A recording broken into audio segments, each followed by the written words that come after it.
Chapter 1. Cinnamon entered the hairdressing parlor and spa where her sister worked and tried to sit unobtrusively in the stylish waiting room. She would probably wait for Cayenne for a while. It was a little after 5 and they had agreed to meet at 5:30. It was her birthday and they were going to celebrate, but she didn't mind the wait. The waiting area was like a hotel lounge. The chairs were comfortable, the smell there was amazing, and soft jazz music played in the background, creating a serene atmosphere. She would flip through some magazines, see the latest hair trends and spa treatments, and covertly watch the customers come and go. You had to have money to afford lookbook hair and spa services. They were a full-service beauty place owned and operated by Tony Ray, who was famous as a stylist to local celebrities and a few international ones. After being on her own for 2 years, her sister had been over the moon happy to get her own station at this particular salon. She made more money here, met many influential people, and was usually the first to hear when juicy stories broke nationally.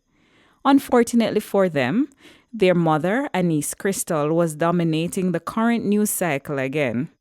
Even today's local newspapers, displayed on the magazine rack beside her, had as the headline, "Former escort Anise Crystal says she deserves every penny she inherited from the late Senator Richard Greystone.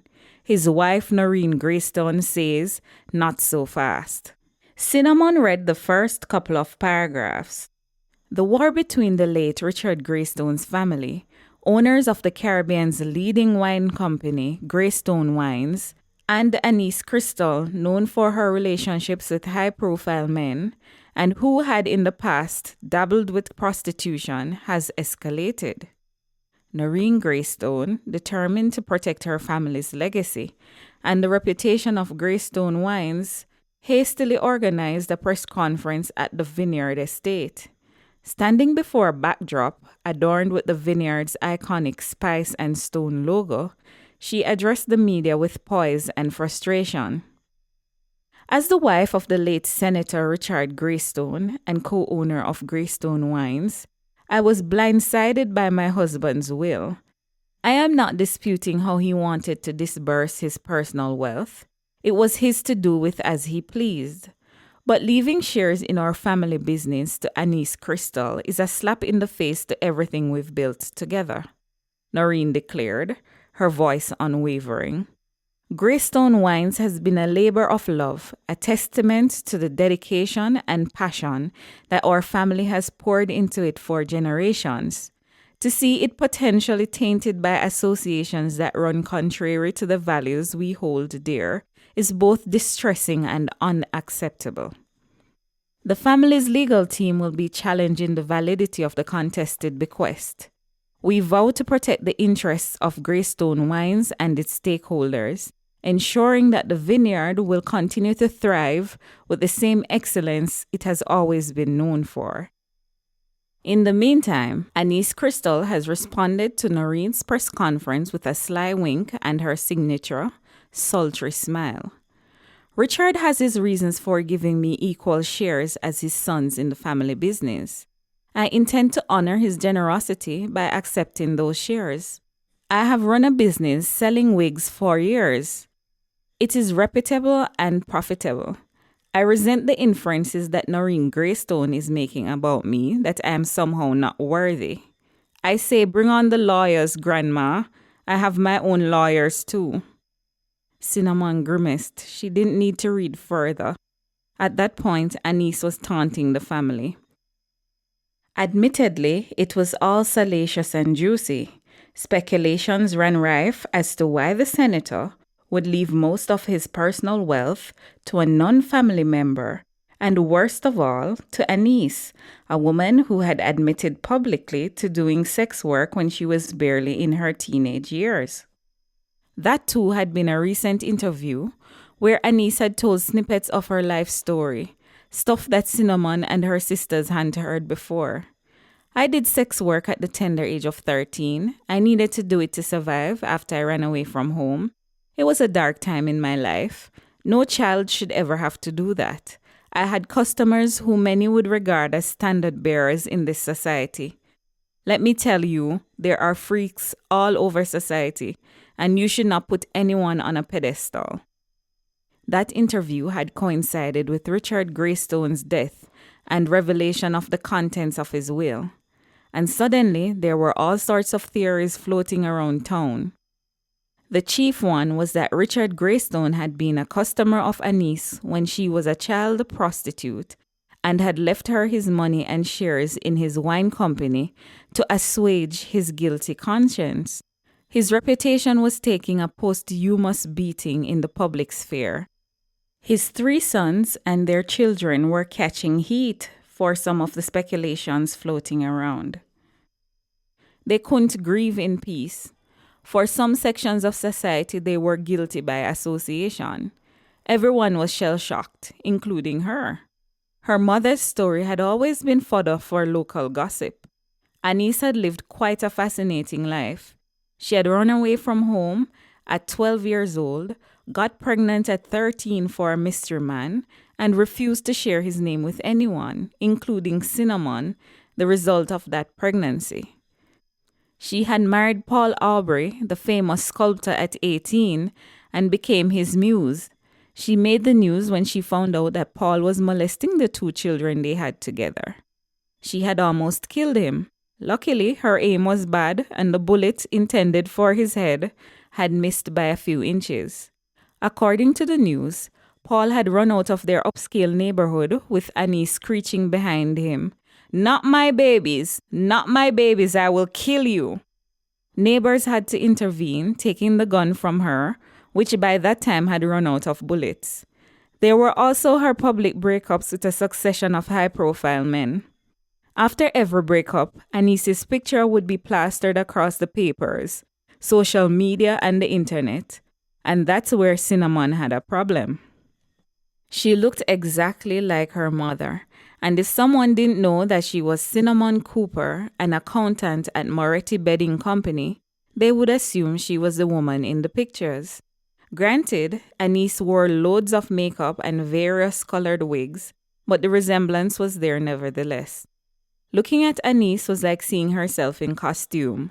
That was why she didn't wear makeup or wigs or dress suggestively. That would make her Anise Crystal's clone. It was eerie how much she resembled her mother. She saw her face staring back at her from newspapers everywhere she went. They had the same almond-shaped eyes, the same dark, caramel-hued skin, the same thick, curly hair, the same pouty lips, and cute little upturned nose. They had the same body shape, way of laughing, and hand gestures. Her great-grandmother, Sadie Murphy, who she had lived with until age 12, used to say, "Anise gave birth to herself when she had you." And it was true. They were nothing alike in temperament or personality, though. Where her mother was outgoing and the life of the party, Cinnamon preferred to be in the background. She liked quieter pursuits. But they looked alike, and that was enough. Whenever the various scandals involving her mother broke out, and she was pushed into the limelight, that uncanny resemblance would haunt Cinnamon. Luckily, her sisters looked nothing like Anise, so they passed under the radar quite fine. This burden was hers to bear alone. Currently, Cinnamon was living like a hermit because of the resemblance.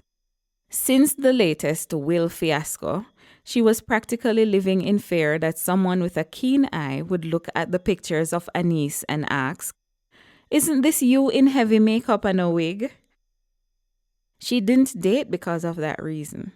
If a guy knew who her mother was, inevitably he would start to mix the two of them in his head and assume that she had the same good time girl persona her mother portrayed to the public.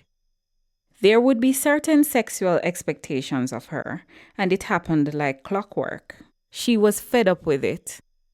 One lecturer in her final year of college had asked her to go into the parking lot with him after class. He had actually said he would pay her. That was at the height of another of her mother's scandals when she had a blow-up with her famous boyfriend, and he had called her a glorified whore. The papers had run with that for weeks, and her lecturer had trouble separating her from the storyline. She had reported the lecturer, of course. The university gave him a slap on the wrist and completely sided with him, basically calling her a liar. She hadn't dated since then. She had put herself under house arrest. Her life was boring with a capital B, and she was not altogether sorry about it. Until she found someone worthy of getting hot and bothered about, who saw her as an individual and not a piece of meat, or judged her based on her mother's colorful reputation, she would be quite happy not to put herself out there. Most people would not believe if she told them that she had never kissed a guy. She had never been moved before. Ironically, Anise had drummed that into her head into her late teens. Do not get intimate with someone unless you really want to. Don't let society force you into thinking that everyone is doing it. Set your own pace, girlie. If you never want to do it, don't. If you feel like doing it, come and talk to me about birth control, because I will not be a grandmother in my early 30s. Cinnamon smiled at the irony.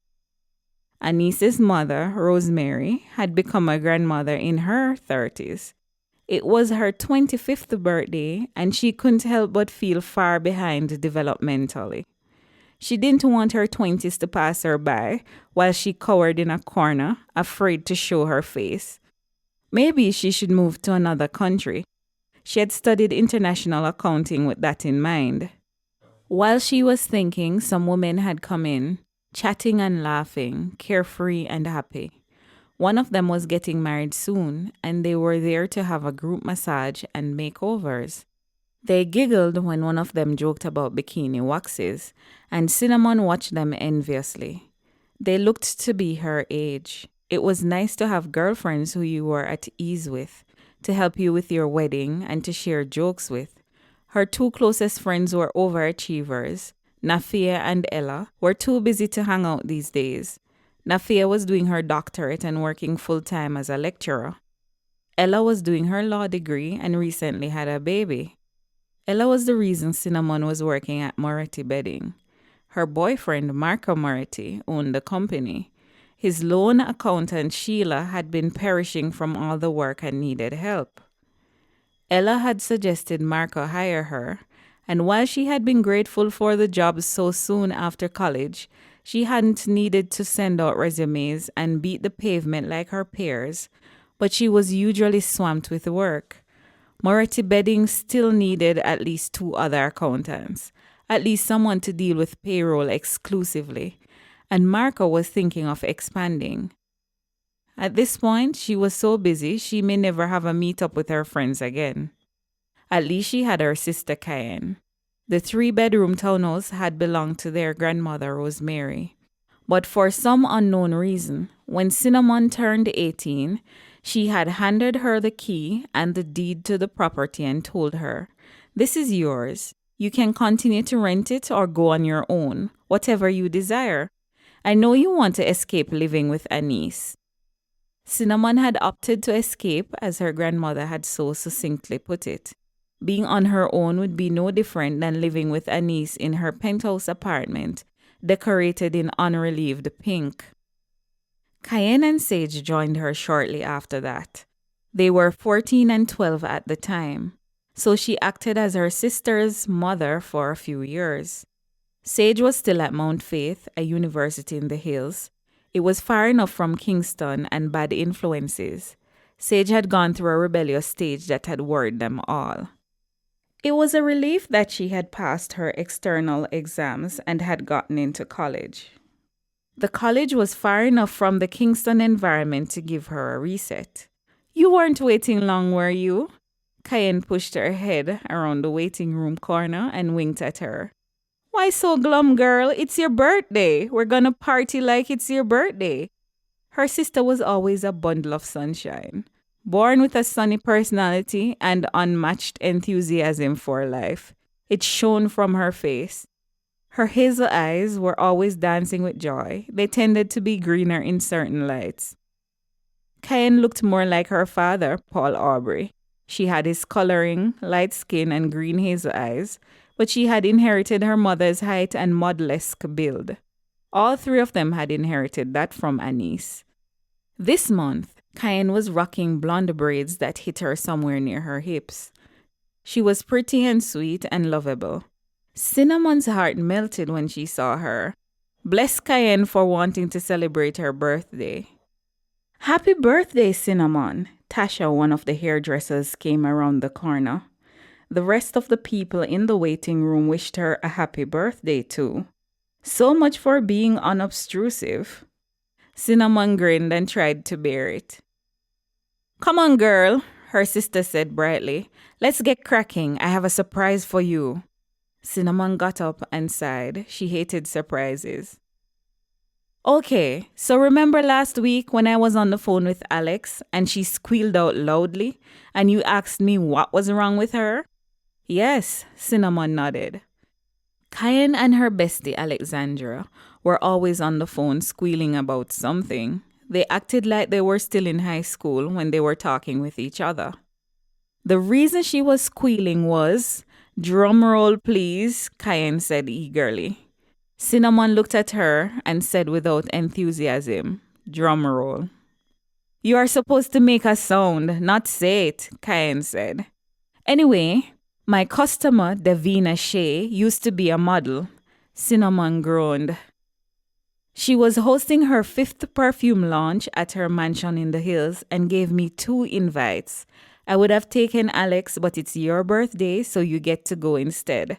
I cannot abandon you on your birthday. Cinnamon stifled a sigh. She had a new accounting system to navigate on her own, so it had been a rough day at work and the middle of the week. Going to a party was not her kind of scene. Enjoying a 3-course meal at her favorite Italian restaurant, Bud and Sally's, would have been nice, though. It was just around the corner from the townhouse. She would start with their signature caprese salad, with fresh tomatoes, mozzarella, and basil drizzled with balsamic glaze. After the caprese salad, she'd go for their homemade spinach and ricotta ravioli. She'd finish off with their Nutella-flavored gelato. Your lack of enthusiasm is telling, Cayenne said as she opened her car door. I was thinking Bud and Sally's, Cinnamon said. I can literally smell the aroma of garlic and herbs wafting through their kitchen right now, and it's close to the townhouse. But we can go to Bud and Sally's anytime. Tonight, I want us to dress up and rub shoulders with the bougie. Who knows, maybe you might meet someone you like. I'm getting concerned about you. Cinnamon rolled her eyes and got in the car. Cayenne just voiced her number one fear. Was something seriously wrong with her? Where was her sex drive, her attraction to others? Not even a spark was lit with anyone since her late teens. Maybe something is wrong with me, Cinnamon said out loud. Cayenne laughed. I refuse to believe that. There is someone for everyone. Maybe you haven't found your someone yet. When you do, you won't be able to contain yourself. I can't wait to see it. Maybe he is at this party. Maybe he is at Bud and Sally's, Cinnamon countered. Oh, really? Cayenne laughed. We've been going to Bud and Sally's for 4 years. Have you ever seen anyone there to stir your interest? No, Cinnamon said. Aren't you more likely to find someone at an uptown party put on by Davina Shea, one of the most connected hostesses this side of Jamaica? I'm not looking for someone, Cinnamon said, and I'm not in the party mood. The way you live is unhealthy, Cayenne snorted. You go from work to home and you don't socialize on the weekends. Because I have my mother's face, Cinnamon said. And it's a beautiful face, Cayenne said. The resemblance is not as glaring as you think. Anise's true face is covered underneath a pound of makeup and her various wigs. You are much prettier than she is. You look far more natural and less world-weary. You need to show off that face. You, my dear sister, are going to live your life too.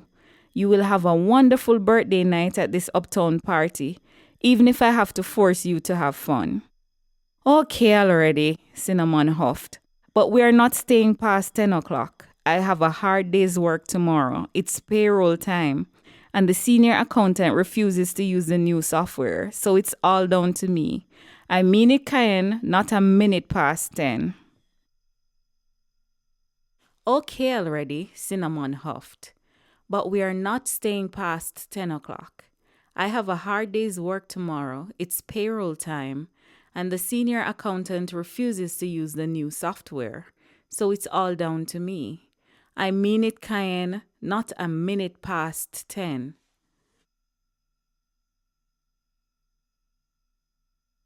Chapter 2. Jaxon Wilde stood in the shadows beside a potted ficus tree with a drink in his hand. He was bored out of his mind. His mother had invited him to her 4th, or was it 5th, perfume launch. He had forgotten which number it was, but it made her happy when he showed his support for one of these ventures, so he had done her bidding. He couldn't say no. He was happy that she was returning to life, throwing parties and working the social scene. She was even dating again. Her newest fiancé, Nelson Greystone, was sticking close to her, his hand casually splayed on her half-naked back. Jax didn't know how he felt about that. The Greystones were family friends. Nelson's children were a part of his life in some capacity or the other. He was best friends with Leo, Nelson's oldest child, and for a few years he had been engaged to and lived with Carissa, Nelson's daughter. Currently, Nelson was a potential investor in what would be his dream villa concept on 10 miles of white sand beach in St. Mary. It would be expensive, and Jax needed the backing of rich investors like Nelson. It would be a drop in the bucket for Nelson. He was one of the richest men in Jamaica. His personal net worth was impressive, and that was without his recently deceased father's wealth added to it. But he hadn't signed yet. When he signed, everybody would want to hop on. Jax grimaced. A lot was riding on this latest venture. And he was weary of the many overlapping lines between him and Nelson Greystone. Anything could make Nelson pull away on the personal front. If he married his mother, there would be an added blurry layer between business and the personal. And maybe not. Nelson had not batted an eyelid when he heard Jax and Carissa were no longer together. You would have made a fine son-in-law, Nelson had said regretfully. But Carissa said it was her choice to leave, and I know how that feels. When your mother broke up with me, I thought the world had ended. Jax had politely smiled through the story, silently wishing he wasn't as ambitious and needed Nelson Greystone's money to make his dreams happen. His fingers were crossed. The relationship between him and Davina will work this time. Nelson was single again after his second wife, Sandria, had divorced him nearly a year ago. And his mother was single again after husband number 3, Williard Wentworth, had a sudden heart attack and died. No doubt Nelson had seized his chance to rekindle their romance. They had been high school sweethearts, but had gone their separate ways when his mother met Jaxon Wilde and fell head over heels in love with the actor who had been the heartthrob in his day. Nelson had licked his wounds and finally moved on and married someone too. But through the years, he had made it clear that Davina Shea had been his one true love. His mother never made any statements like that. She fell in and out of love as easily as she changed her shoes. After divorcing her second husband, Lorenzo Moretti, she had been giddily in love with her third husband, Williard Wentworth. Williard had seemed to love her just as much. He had been devoted, even going so far as overzealously upping his exercise regime to impress his younger wife. Unfortunately, that had contributed to his demise. He had a heart attack at the gym. Davina had grieved at his passing, and 6 months later she was in love again. Nelson probably thought he had finally hit the jackpot. She was still beautiful and youthful looking at 55. People were usually taken aback when she introduced him as her eldest son. She usually had to clarify that she had him in her 20s with her first husband, Jaxon Wilde, the famous actor. His parents had married quite young and divorced a few years later. He had lived with his father's parents while Davina had flitted around the globe. first as a model and then as the face of her perfume company. When she moved back home after a few years of living abroad, she returned with a new Italian husband, Lorenzo Moretti, and a baby son, Marco. It had taken Jaxon years to get over his resentment of the usurpers. He had even grown attached to Lorenzo, who stuck around for 12 years. Long after their marriage had died, and then he left and went back to Italy. Jax had been devastated by that divorce. When I marry, it will be forever, he had promised himself fiercely. He didn't want to make the same mistakes as his mother. He didn't want to put any child of his through the revolving door of different partners that had been his life while his mother sought love and companionship. He took things slow, maybe too slow. Carissa certainly thought so. They had been together for 5 years and lived together for 2, and he had not been particularly moved to take things to the next level. I knew I would find you over here, hiding in the shadows. Marco walked over to him. Hey, little brother, Jax murmured. Why are you stalking me? Because I sent you an email and you haven't responded, Marco said. You were the one who said I should send you a comprehensive proposal and you would get back to me. I'm still waiting. I deserve peace of mind to know whether you will invest. I will invest in your expansion, Jaxon said. I'll have my secretary send over a more thorough response. I'll pay you a visit tomorrow and glance over the books. That's your only warning of my coming. Marco grunted. It's fine. I have good accountants. You do know how I normally do things, don't you? I will spend 3 or more months at your office and bring my team. We stick around and make sure that everything is in tip-top shape, and then I leave one of my trusted lieutenants on your staff. Yes, Marco said excitedly. Anything you say, anything you want. Jax sighed inwardly. What was he doing with shares in a bedding company? He was mainly a property investor. He only gave special attention to companies he was interested in, which were usually linked to the construction industry. This would be a sacrifice on his part, but one he would willingly do for Marco, who had taken over the business from his father and wanted to make it bigger and better than how he got it. He had intended to spend 2 months off the grid at his cabin in the Blue Mountains for a well-needed vacation after the major headache that was his latest investment, the Wilde building in New Kingston. It was a multi-purpose residential complex that had all the amenities and functionality of a luxury hotel. He usually rested himself after high-octane big projects like that. But Marco needed help, and this was his area of expertise. He invested in small companies, helped them to grow, and kept some shares. He hadn't made any losses to date. I'm going to take a picture or two with Ma, and then I'm going to sleep over here in my old room, Marco said tiredly. I was up all of last night with Noah. He is teething. Ella is studying for her bar exams, and I was babysitting. Jax chuckled. Why don't you two hire a babysitter? She called in sick, Marco sighed. Ella said this is all a part of parenting and I should deal. Jax laughed. I didn't think you two would still be together, and now you have a kid. Make sure you stick it out for Noah's sake. I know, I tell myself that every day, Marco sighed. But I don't know, there is this girl at work, I can't get her out of my mind. Jax frowned at his brother fiercely. I know she's off limits, it's just that I'm young, I'm just 26. I never lost my sight when I moved in with Ella. You lived with Carissa, were you 100% faithful? Yes, Jax nodded. Carissa and I had a pact. If either of us wanted to cheat, we would end it. I can't make a pact like that with Ella. She'd kill me, Marco said wearily. Anyway, gotta go. I feel woozy. I need a bed. Stat. He walked away unsteadily. Jax scowled. Thanks a lot, little brother, for bringing up Carissa. He was certain she would show up tonight. She was his mother's publicist. She had started her own business a few years ago and was working hard to make a go of it. He wondered idly if he would be moved if he saw her tonight. It would be his first time seeing her since she left their apartment. She had called it quits 3 months ago after 2 years of them living together.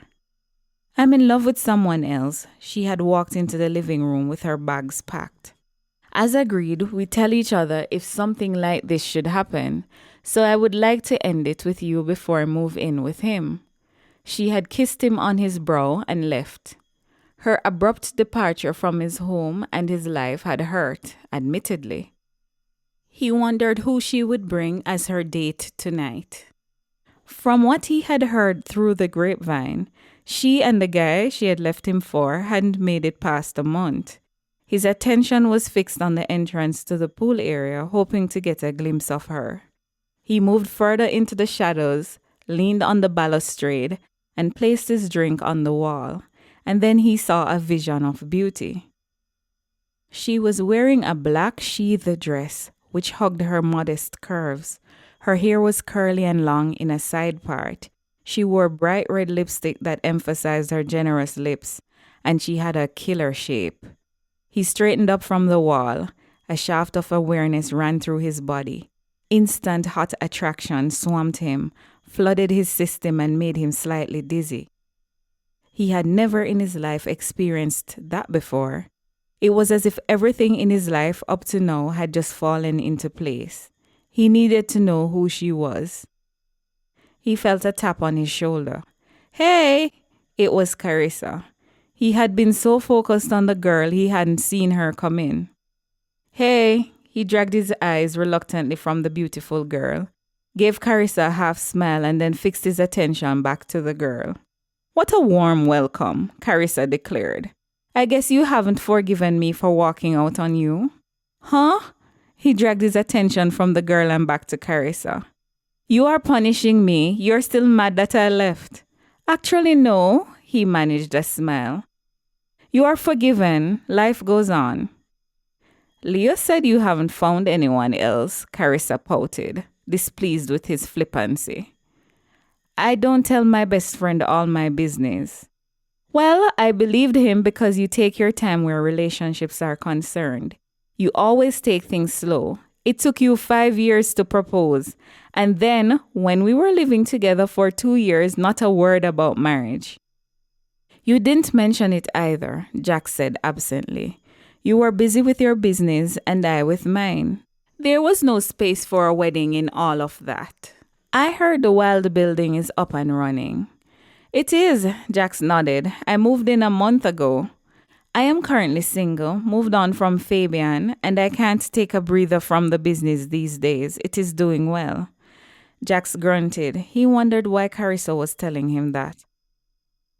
The girl was in a group, chatting. She was probably from one of the modeling agencies. His mother usually hired girls who wore her perfume to mingle with the guests. It's such a pity he didn't date models. He had a distinct bias against them. His mother had been a model for years, and at that time had abandoned him to do her job. He didn't need a shrink to point out why he stayed far from models in his dating life. Maybe he would take a chance on this model. His attraction to her was that potent. He grabbed his drink. "See you around, Carissa," he said. "I'm sorry to hear about the demise of your most recent relationship, and glad to hear about the success of your business. You know I've always wished you well." Carissa snorted. "I could come back, renegotiate that wedding that we never got around to discussing." "Maybe we never got around to it because neither of us loved each other. It was so easy for you to leave, and it was so easy for me to forget you." He left her and beelined straight for the girl who was heading for the food station. Maybe he should find them a seat. Chapter 3. For the first 10 minutes since she arrived, Cinnamon felt as if she was being watched, as though the weight of the person's gaze had settled heavily on her body. She kept looking around. Cayenne grinned. "Do you see what I'm seeing? There are cute guys everywhere. Let's go mingle." "You go mingle," Cinnamon smiled. "I'm heading for the food station." Cain nodded. I'll meet you up, but if I see you talking to any eligible bachelor, I'll keep my distance. She melted into the crowd. Cinnamon got a large plate and made her way to the food station, her belly making weird empty noises. She was pleased to see it wasn't finger food, but real serving sizes. They even had menu options from Bud and Sally's. It was a sign she was at the right place. She smiled at the ridiculous thought. She got the regular selections she usually got at the restaurant, then a few she hadn't tried. She looked around for an empty table, but there was none. And then her eye caught a guy who was beckoning her over. He was standing behind a chair, well above average height. He was classically handsome, the kind of guy that was worth a second look. In fact, he resembled someone. She couldn't remember who right now. Dressed semi-casually in a white shirt with undone top buttons and blue jeans, he wasn't big and bulky, but he obviously worked out. His skin was medium brown, the color of warm honey. He wore a faded hairstyle, tall curls on the top, shaven at the side. High cheekbones added a sculpted and refined quality to his face. A well-defined nose and neatly groomed thick eyebrows over deep-set eyes added to his appeal. And then he smiled. His lips were dark pink, and his teeth were even and white. She almost forgot to breathe.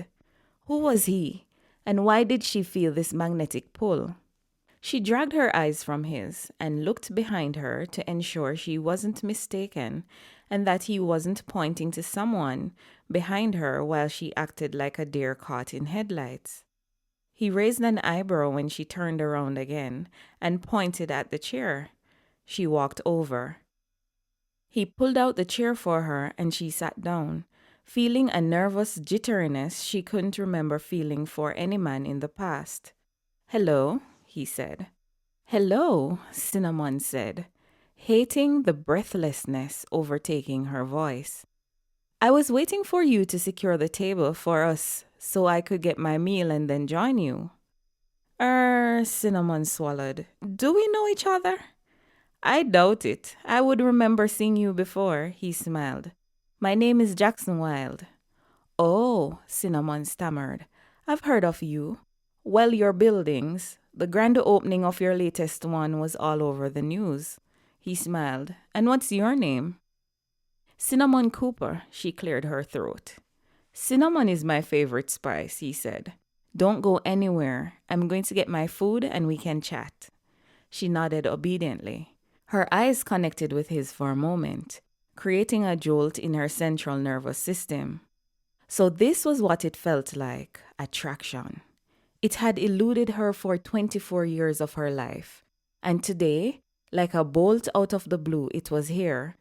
Her nerve endings were twinging and twanging with it. "You must tell me why you're called Cinnamon," he said after returning. "It's a family tradition," Cinnamon said. "My great-grandmother started it, and my mother continued it. She named all three of us girls after seasonings or spices.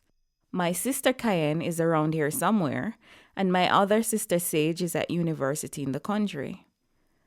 "Cinnamon is warm, Cayenne is hot and fiery, and Sage is wise?" He raised his eyebrows. "Do the personalities match the names?" Cinnamon chuckled. "I suppose my personality might have a hint of warmth to it. Cayenne is definitely the fiery one, always bringing that bold and passionate energy into everything she does. And Sage, let's just say she's growing in wisdom. She's still young and trying to figure it all out. I'm proud of the wise choices she has made in the last couple of years." "So, which agency are you with?" Jax asked. "I'm sorry, I'm not a model." Cinnamon raised her long eyelashes and looked at him. Jax inhaled ruggedly. "It's flattering that you think I was, though." "I came to that conclusion because you are truly beautiful," Jax murmured. "You remind me of someone." Cinnamon's heart jolted in disappointment. He was about to say she looked like Anise. Then she would confess that Anise was her mother, and then his interest in her would either sink to the sordid where he ceased seeing her as a person and started treating her like a piece of meat, or he would judge her for having Anise as a mother. She waited for the axe to fall, but he smiled instead. The fact that you're not a model is a relief.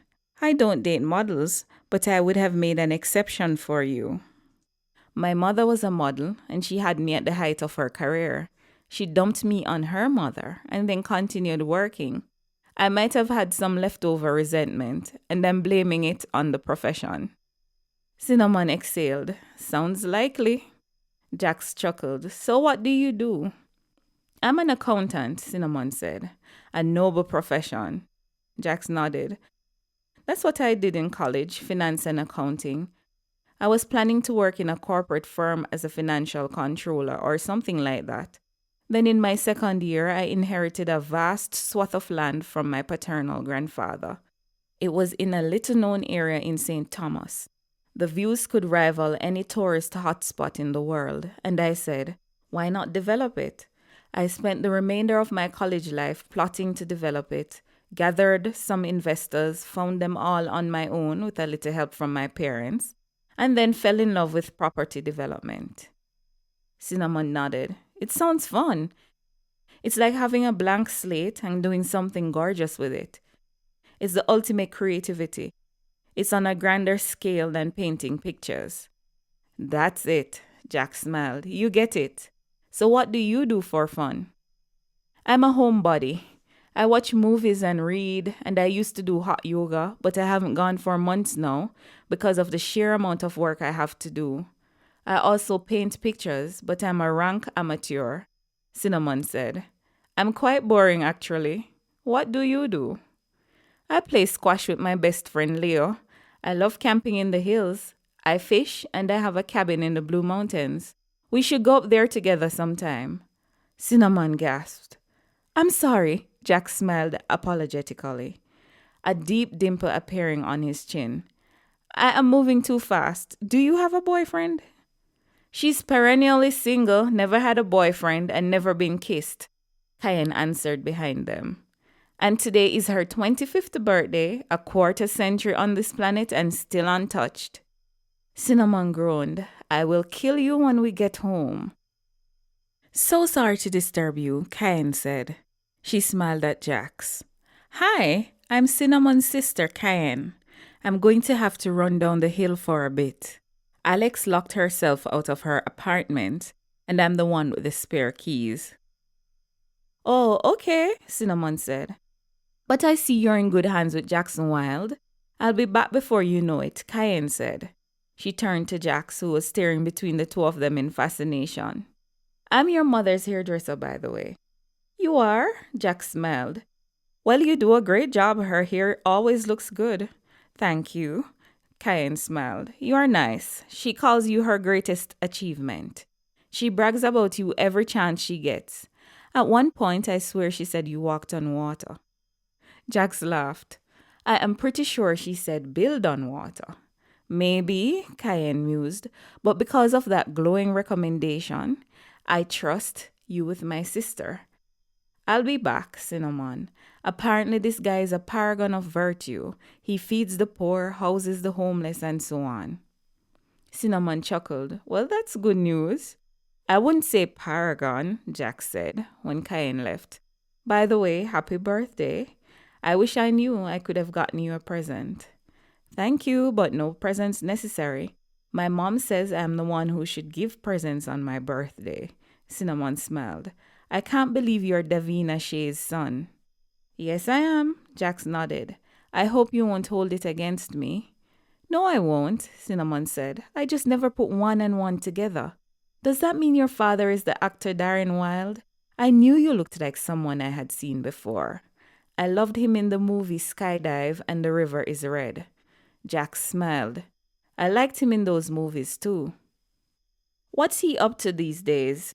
Cinnamon asked. I haven't seen him in anything lately. He is semi-retired from acting, Jack said. He does mainly voice work now and has fully thrown himself into producing. He loves it. What do your parents do? Cinnamon inhaled. What should she say? That would be it if she told him she was Anise Crystal's daughter. She liked this guy. She wanted to know where this could go before she threw that particular information at him. My mother owns a beauty supply shop, and I don't know who my dad is.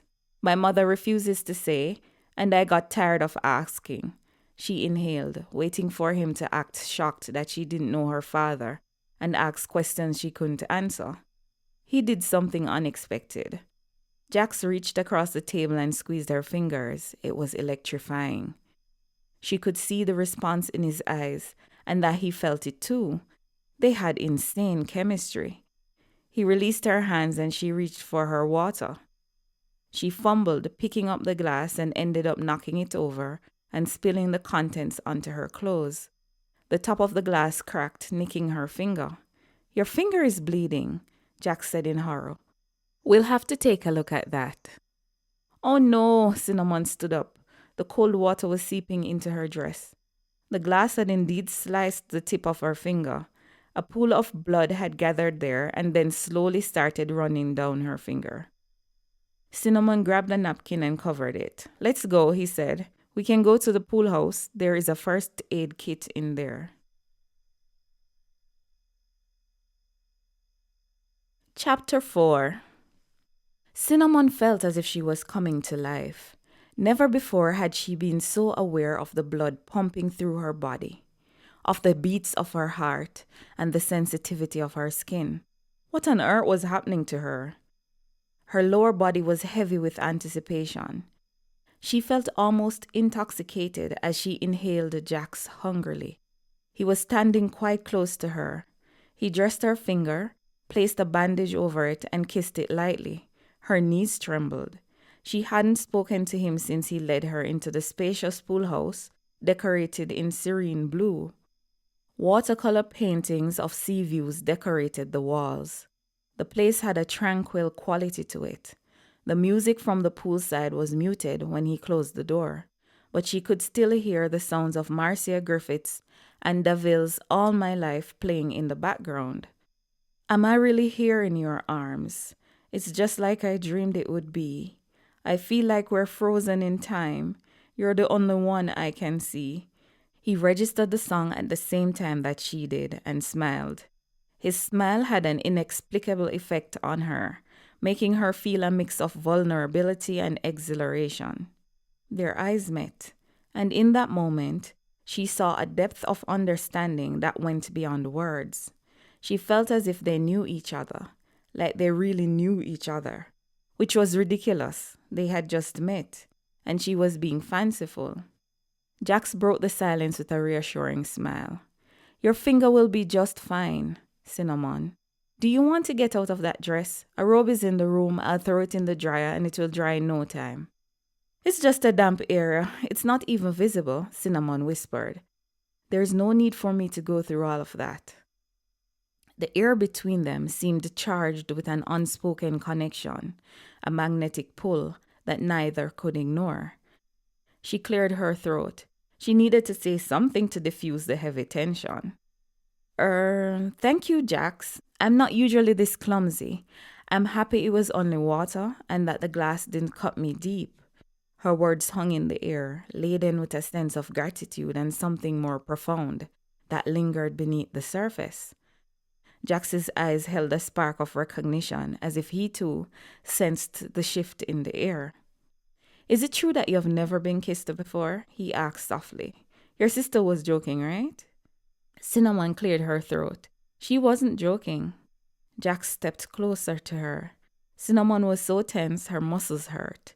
She couldn't make herself move or drag her eyes from him. She knew what Jax was going to do. They were going to kiss, her first kiss. Her heart was beating so hard she felt it in her ears. The anticipation hung thick in the air, creating a charged atmosphere that seemed to envelop them both. Jax's eyes held a mixture of warmth and understanding, as if he could sense the excitement and the nervousness coursing through her veins.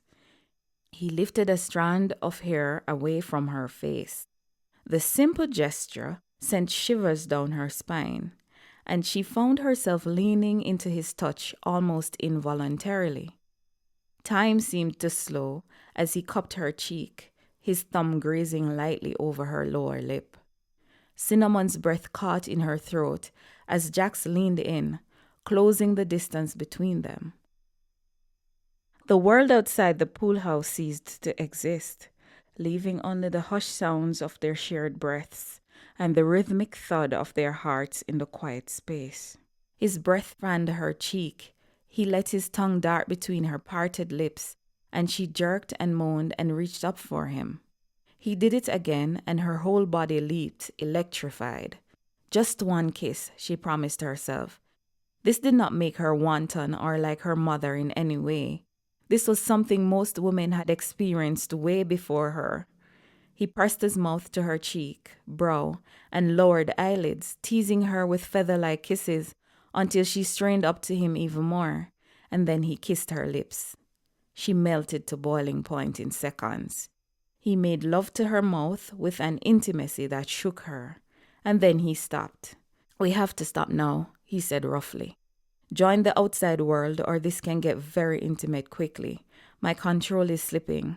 Cinnamon nodded dazedly. What about her control? She had well and truly lost it. They went out and joined the party. Many people were out on the dance floor. Somebody had cleared their table and other people were sitting there. Dennis Brown's "How Could I Leave" was playing. "Would you like to dance with me, madame?" Jax asked her.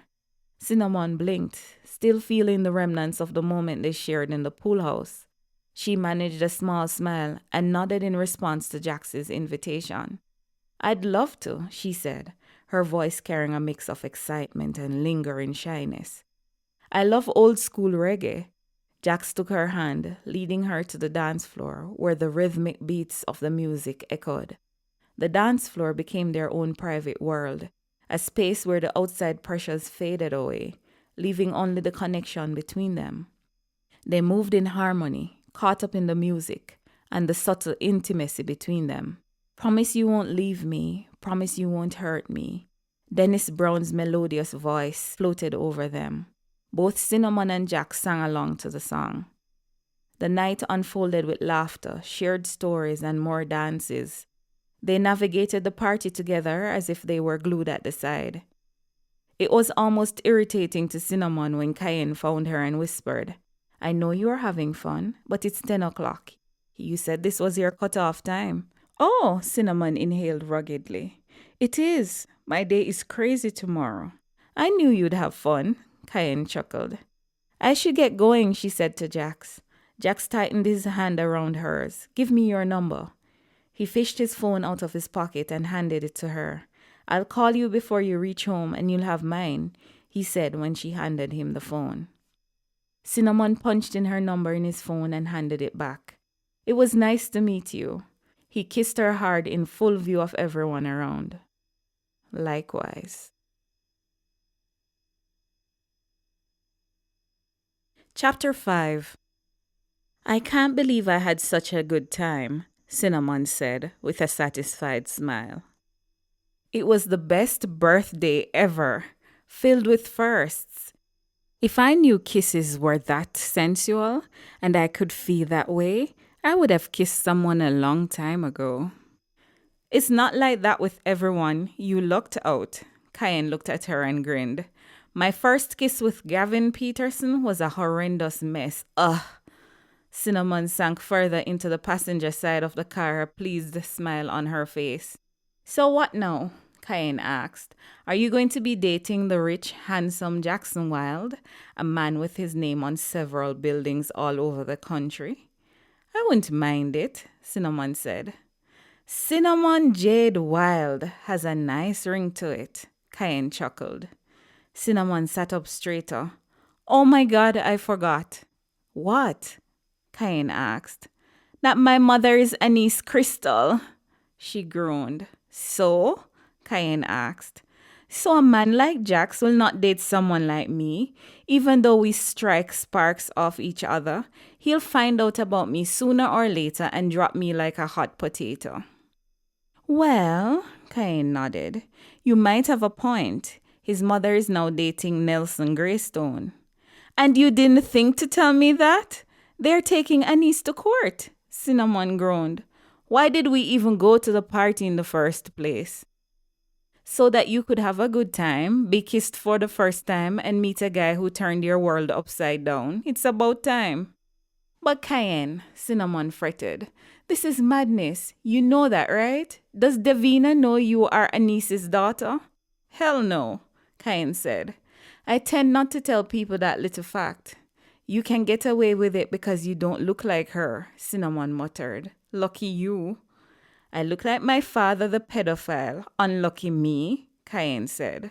I don't know who my father is, Cinnamon rejoined. And he probably was a pedophile too. My mother had me at 13, so double unlucky me. They glanced at each other and grinned. Nobody won when they decided to compare their lot in life. Wasn't this birthday supposed to be the big reveal? Cayenne asked. Wasn't this the year Mom said she would spill it all? She's been saying that since I was 18, and then 21, and then every year after that. It's next year, Cinna. Don't be impatient. The story around your conception is horrible. I have since stopped asking because I don't want to hear why it was horrible. What if you're related to Jax? Cayenne asked. You would have just kissed your brother. Ew, Cinnamon mused. You have a point. I deserve to know. That's right, Cayenne said. She doesn't have to give details, just the bare facts and a name. She doesn't even have to tell you. She could text it to you. Humph, Cinnamon said. She texted me happy birthday. I'll just ask her to text a name. They drove up to their townhouse and Anise Crystal was there, just getting out of her car with a big gift basket in hand. She was dressed like she was going to a party. She was in a green wig, matching green lipstick and accessories. Speaking of the devil, Cinnamon murmured, she did buy me a gift this year. Last year she tried to avoid me like I had the plague. She does seem to fall apart around my birthday like clockwork. My babies, Anise said. I have a thing tonight and I didn't want to forget your birthday this year, Cinna. Happy birthday, my dearest one. I'm happy you went out. Did you have a good time? She ear-kissed Cinnamon and handed her the gift basket. Yes, I did. It was great, and thank you for the gift. Lovely to hear, dear. Toodles. Wait a minute, Mom, Cinnamon said. Aren't you forgetting something? You promised to tell me who is my father. You said you'd tell me on my birthday this year. Oh, Cinnamon, why do you need a father? Fathers are severely overrated. Trust me on that. Can I at least get a name? Cinnamon asked, hating the plea that was in her voice. Did it matter that much to her after all these years? Yes, it did. Everybody deserved to know who their father was. Anise sighed. She dangled her car keys in her long manicured fingers and looked between her and Cayenne. Anise cleared her throat and then looked off into the distance. I guess I owe you the truth, don't I? You have been such a good girl. You aren't addicted to drugs or fallen into bad company, and I'm not a grandmother. I expected to be a grandmother by now. My grandma had my mom at 20. My mom had me when she was 20. I had you at 13. It's nice to know you're bucking the trend. We all bucked the trend, Cayenne said. Well, Sage is 19. The jury is still out on that one. And I'm proud of all my girls, Anise said, dramatically batting her long green eyelashes. Cinnamon rolled her eyes. Can we stay on topic here? The point I was making is, I'm super proud of you, Cinna, Anise said. You finished college, you're holding down a job, and you live a decent life. Thanks, Mom, Cinnamon said, but... She kissed a guy tonight, Cayenne interjected. He could be her brother. Can you imagine if he was? Oh my, Anise said. Who was it? Jaxon Wilde, Cayenne said eagerly. Nope, not your brother. You are not related, not in the least. I've never even met his father. He's handsome though, Anise mused. Good for you, Cinna. Jaxon Wilde is a fabulous catch. The only strike against him is that he is close to Noreen Greystone and the whole family. He will not be pleased to hear you are related to me. I kind of figured that out myself, Cinnamon sighed. I don't know how you will be able to hide your relation to me, though, Anise said ruefully. Noreen is going to take me to court. Only her precious family should inherit Greystone shares. Why did Richard Greystone leave you his money and shares in his company? Cinnamon asked. Because he's a generous, kind man who loves to share with the less fortunate, Anise grinned. So you can't tell us? Cinnamon asked. We have to find out stuff from the news like we do for every aspect of your life. Don't listen to the news, sweetie, Anise said. They are usually wrong. Was he your lover? Cayenne asked. Anise laughed. That's gross. Contrary to popular opinion, I'm not a prostitute. I was one for a very brief point in my life, and that was by necessity. I have dated and broken up with men who admittedly are newsworthy, but that's all in the past. I am now celibate. Cayenne widened her eyes. You are? Yes, 7 days and counting. Cinnamon and Cayenne laughed. That's not long, Cinnamon said. Are you sure you aren't a sex addict? I might be, Annie shrugged. We'll find out after this experiment. I have to go. My party beckons. Anise got into her car. Wait, Mom, Cinnamon said urgently. All I want is a name. Anise wound down her car window. I've been keeping the secret for 25 years.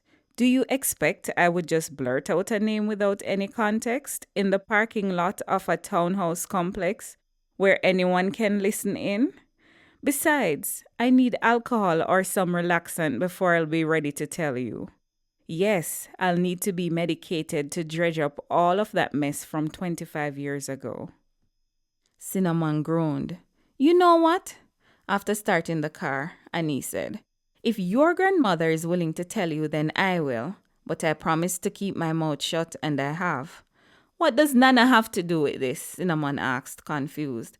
I thought you had run away from home. Oh, girl, your Nana knows everything, Annie said. I was going to tell you the whole story when you were 18, and she shut me up by giving you this house in exchange for my silence. When I was ready to tell you at 21, she bought you a car.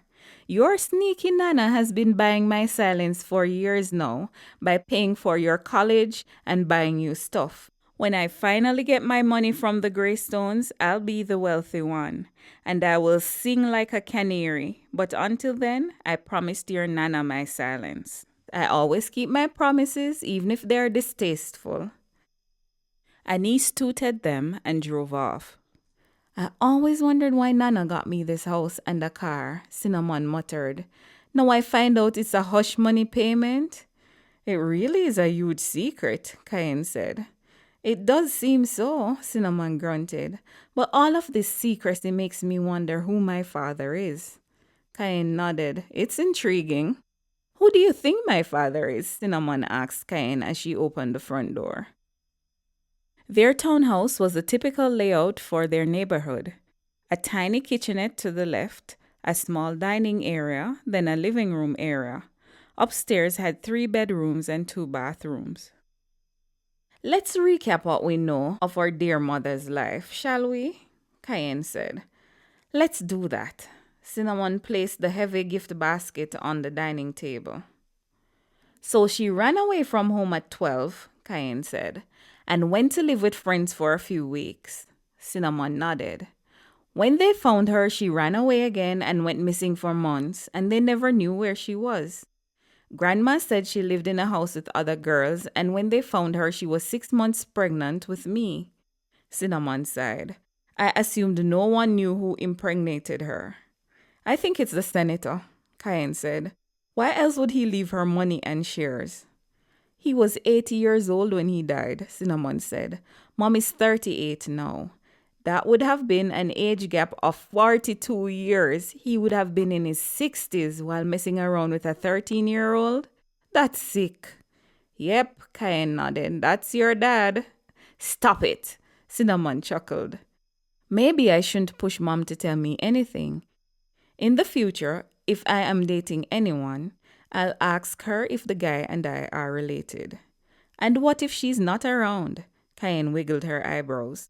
What if she loses her memory or her mind? How will you know? You have a point, Cinnamon admitted. Besides, I think Jax is your person. I can feel it. Jax might not want to talk to me when he learns who's my mom, Cinnamon said. I'm gearing up for it. Which would be too bad, Cain sighed. Let me see what she got you. Cain opened the cavernous basket. Ooh, snacks, underwear, and flavored condoms. Cinnamon groaned. By the time I get around to using the condoms, they'll be flavorless. Cain giggled.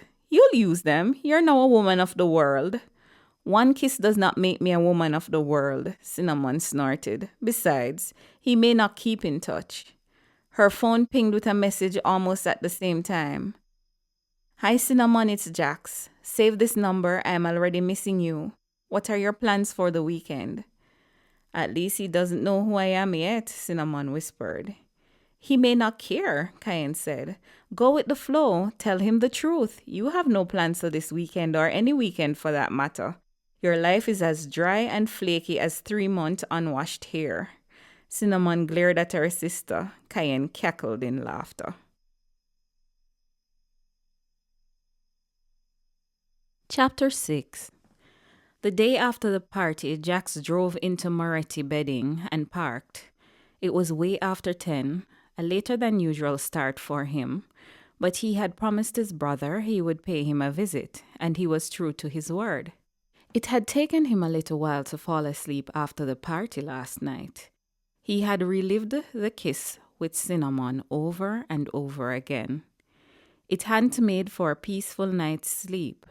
He had ended up sleeping in the pool house instead of going downhill, and it was as if her perfume had lingered in the room. What was it about this particular woman that had him in such a chokehold? He felt an urgency to see her again, hear her voice, kiss her again, every day until eternity. He was feeling that sappy. He needed to get a hold of himself. He had business to take care of. His brother needed his help. He had to be sharp and switch to business mode. The office parking lot was looking a little worse for wear. There were trucks parked at the side with the Moretti Bedding logo on the side, and rusted bed springs in a pile in the corner. The office building needed a lick of paint, and the warehouse area had all sorts of debris at the front. It wasn't the most enticing entrance. He would be depressed showing up for work at what looked like a junkyard. He couldn't recall it being this bad when Lorenzo had run the place. Marco needed to do better. He parked under a fully loaded mango tree, walked up a flight of stairs, and entered the receptionist area. Luckily, the inside looked much better than the outside. The receptionist was playing a game on the computer. She looked up when he entered and smiled at him widely. "Oh my, you're handsome." It was a very unprofessional greeting. Jax glowered at her. "Is Mr. Moretti in?" "He is." Her smile dimmed somewhat. "Who should I say is here to see him?" "Jax Wilde," he said impatiently. "Oh, Mr. Wilde," her eyes widened. "He's been expecting you. His office is the last door at the end." "Thank you," Jax nodded briskly. The walk down was just a long line of cubicles with the managers of the various departments in glass-enclosed offices. He passed HR, marketing and sales, and accounts. He paused at accounts. Marco was bending over, looking at the screen of his account manager, his hand lightly touching her shoulder in what he could only describe as a caress. He would recognize that neck anywhere, the curve of her cheek, the smoothness of her skin. It was Cinnamon. Marco's account manager was Cinnamon? He was confused for a second. Cinnamon had not said where she worked in all their talks last night, and he hadn't thought to ask. Jealousy hit him like a freight train. They were intently looking at the screen together, their heads unnecessarily close. "You're here to see Marco?" An older lady in a black pantsuit stood beside him. "Yes," Jax murmured, "but I see he is otherwise occupied. Are you waiting for him too?" "Yes," the lady snorted. "My name is on the door, but as you can see, they have kicked me out of what used to be my office and are having secret meetings without me. I used to believe hard work and mastering your craft was enough to push you forward, but I guess being pretty and having the boss hanging onto your every word is the way to move forward these days. Is that so? Jack stiffened. He looked at the door, and it said, Sheila Mendez, account manager. Yes, it's so, Sheila snorted. Maybe if I looked like a perfect Barbie doll and had a killer shape, I wouldn't be demoted. She walked off in a huff. Jax knocked briefly on the glass. Both Marco and Cinnamon looked up. Marco had a huge smile on his face, and Cinnamon looked shocked. He glared at her for a full minute. Last night she had struck him as different. He had really bought the story that it had been her first kiss. She had kissed him back so innocently. He had liked the fantasy of being there for all her firsts. She probably had a good laugh at his expense when she had gone home with her sister.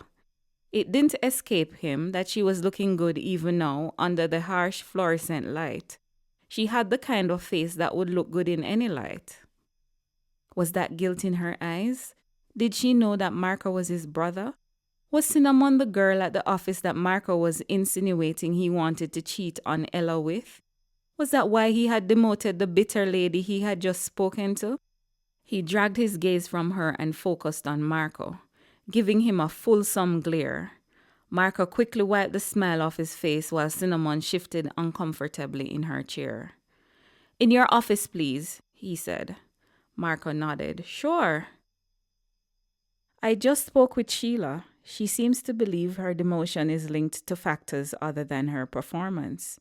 Care to enlighten me? Jax asked as soon as Marco closed the door to his office, which was chaotic and untidy. Jax wondered how he got any work done. Sheila's work hasn't been up to par lately, and we had to make some adjustments for the sake of the team. Marco cleared his throat. Jax arched an eyebrow, unconvinced. Are you sure about that? Sheila mentioned secret meetings and feeling excluded. If I'm going to invest in this company, I need transparency and won't tolerate any unfair practices. Marco hurriedly moved a stack of boxes from his chair and asked Jax to sit. We installed a new accounting software. We were just trying to streamline processes between purchasing accounts and the warehouse. Sheila is not tech savvy, and she didn't take it well. She doesn't want to attend training. She thinks it's beneath her. I inherited her from Dad and didn't want to fire her like that. To tell you the truth, I need more people in accounts, and even though Sheila is a tough old bird, I need her right now, so I had to demote her. Payroll is in 2 days. I'm overworking poor Cinnamon. I don't know if she'll stay with us under these conditions. Oh, Jax exhaled. Sheila implied you were having an affair. Goodness, no. Cinnamon is gorgeous, but she's one of Ella's closest girlfriends. If I made a pass at her, she would tell Ella, and then I would be dead. Jax chuckled. Ella had Marco living in fear of the consequences of him cheating. Good. Besides that, Cinnamon is not that into men, Marco continued. Ella says she has never had a boyfriend. I think she's in the closet. Jack smiled. No, that was not true. He knew that she was into men. She was into him. Her response to him last night was well and truly genuine. The thought made him feel good. He sat down at the desk and changed the topic. The first order of business is to get a team of cleaners here and outside. Then I will get 2 of my accountants in here to assist Cinnamon, and then I will have to meet with Sheila. Yes, Marco nodded. It was the end of the day. There was a slight pounding going on behind her eyes. The office had been very busy, almost electrified. She had found out along the way by Marco that Jaxon Wilde was a potential investor, and he was looking at the books. She was supposed to cooperate fully. A steady stream of new faces had walked in and out of her office, asking her for clarification on certain accounting matters. She was completely fried between that and the new accounting software, giving her problems with payroll because Sheila had uploaded the wrong data. She vaguely recalled Sheila coming to the door at lunchtime. I'm sorry, Sheila said dourly. For what? Cinnamon had asked, startled. For implying that you were having an affair with Marco and that's why I was demoted. Okay, Cinnamon nodded. Who did you imply this to? His brother, Jaxon Wilde. He's sending me off to training at his office uptown.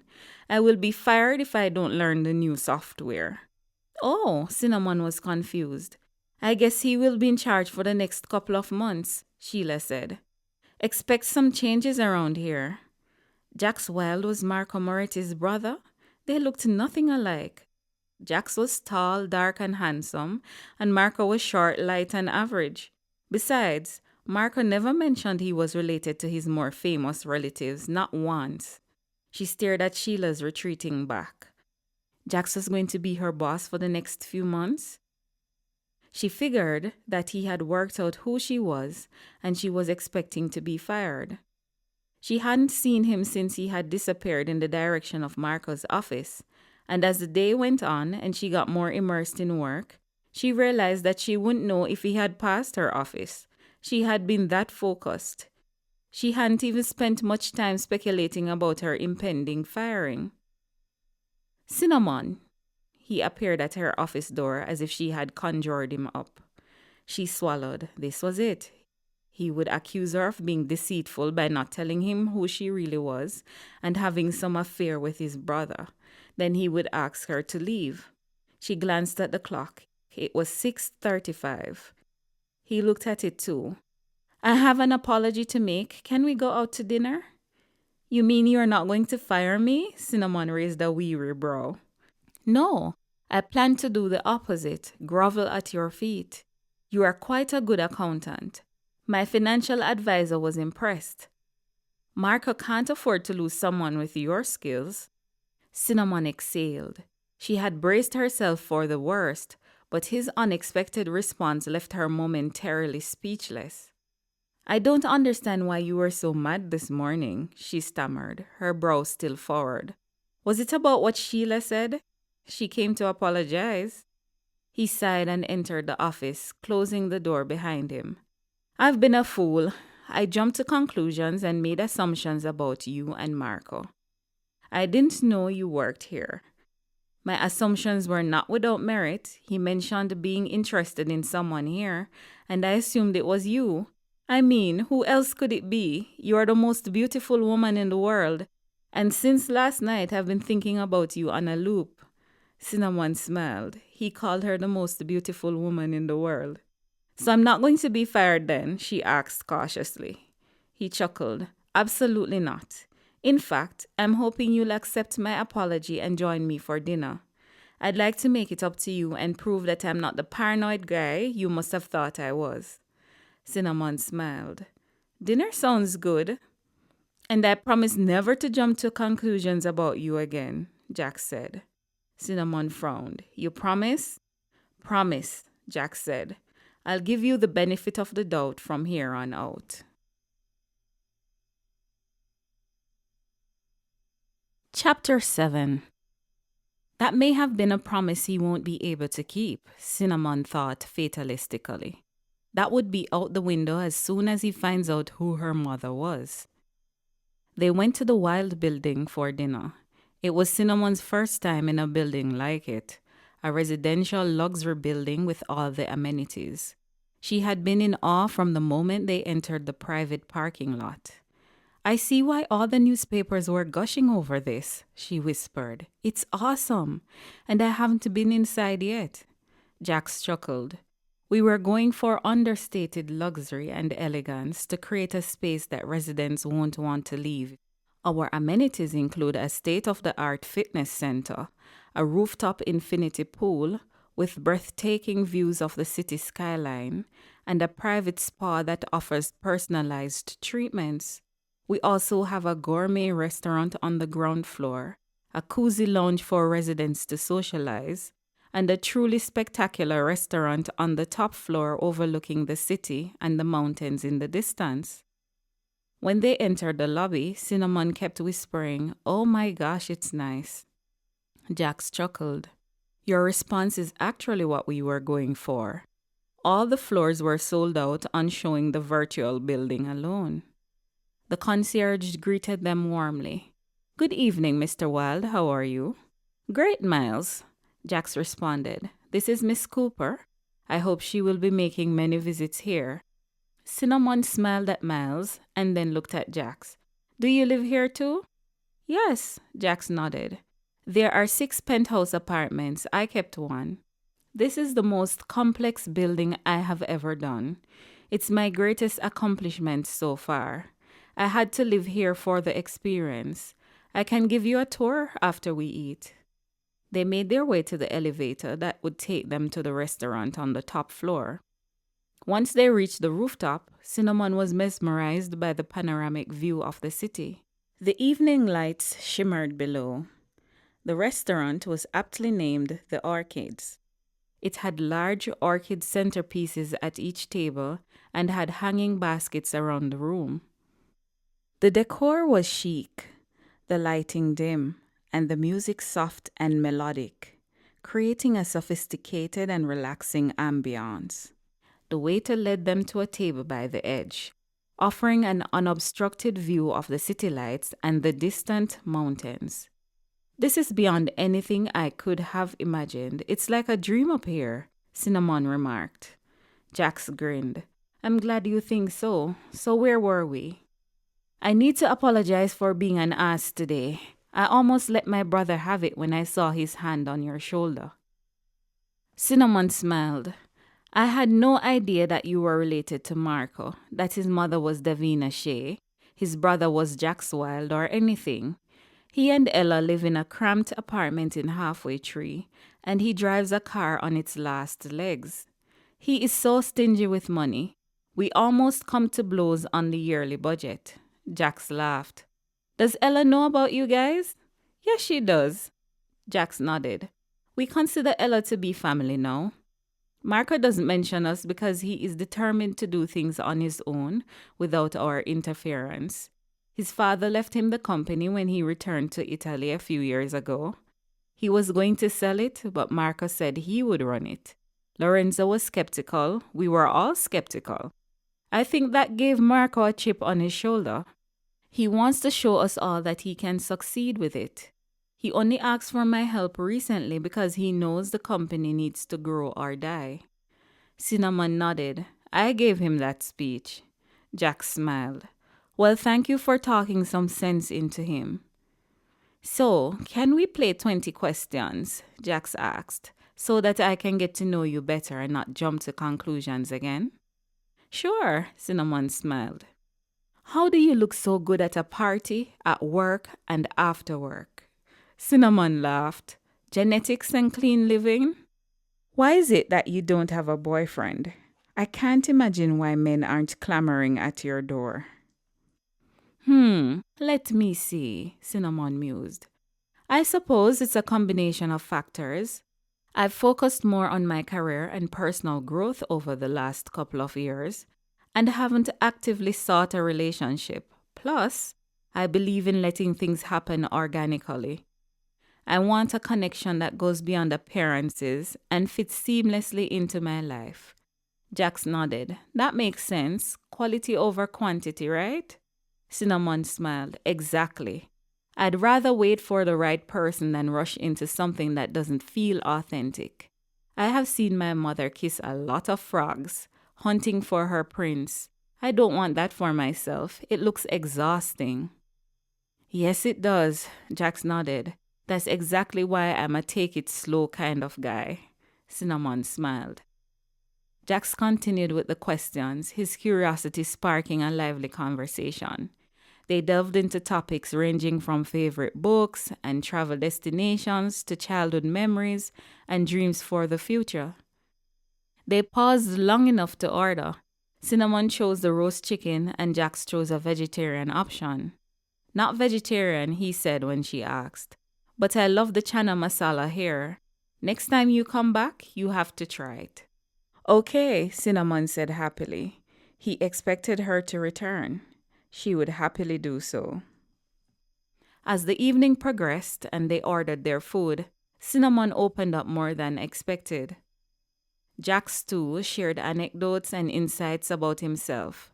She was shocked to discover he was a lead singer in his school choir. You were? Cinnamon raised her eyebrows. And here's another thing that many people don't know about me, Jax said.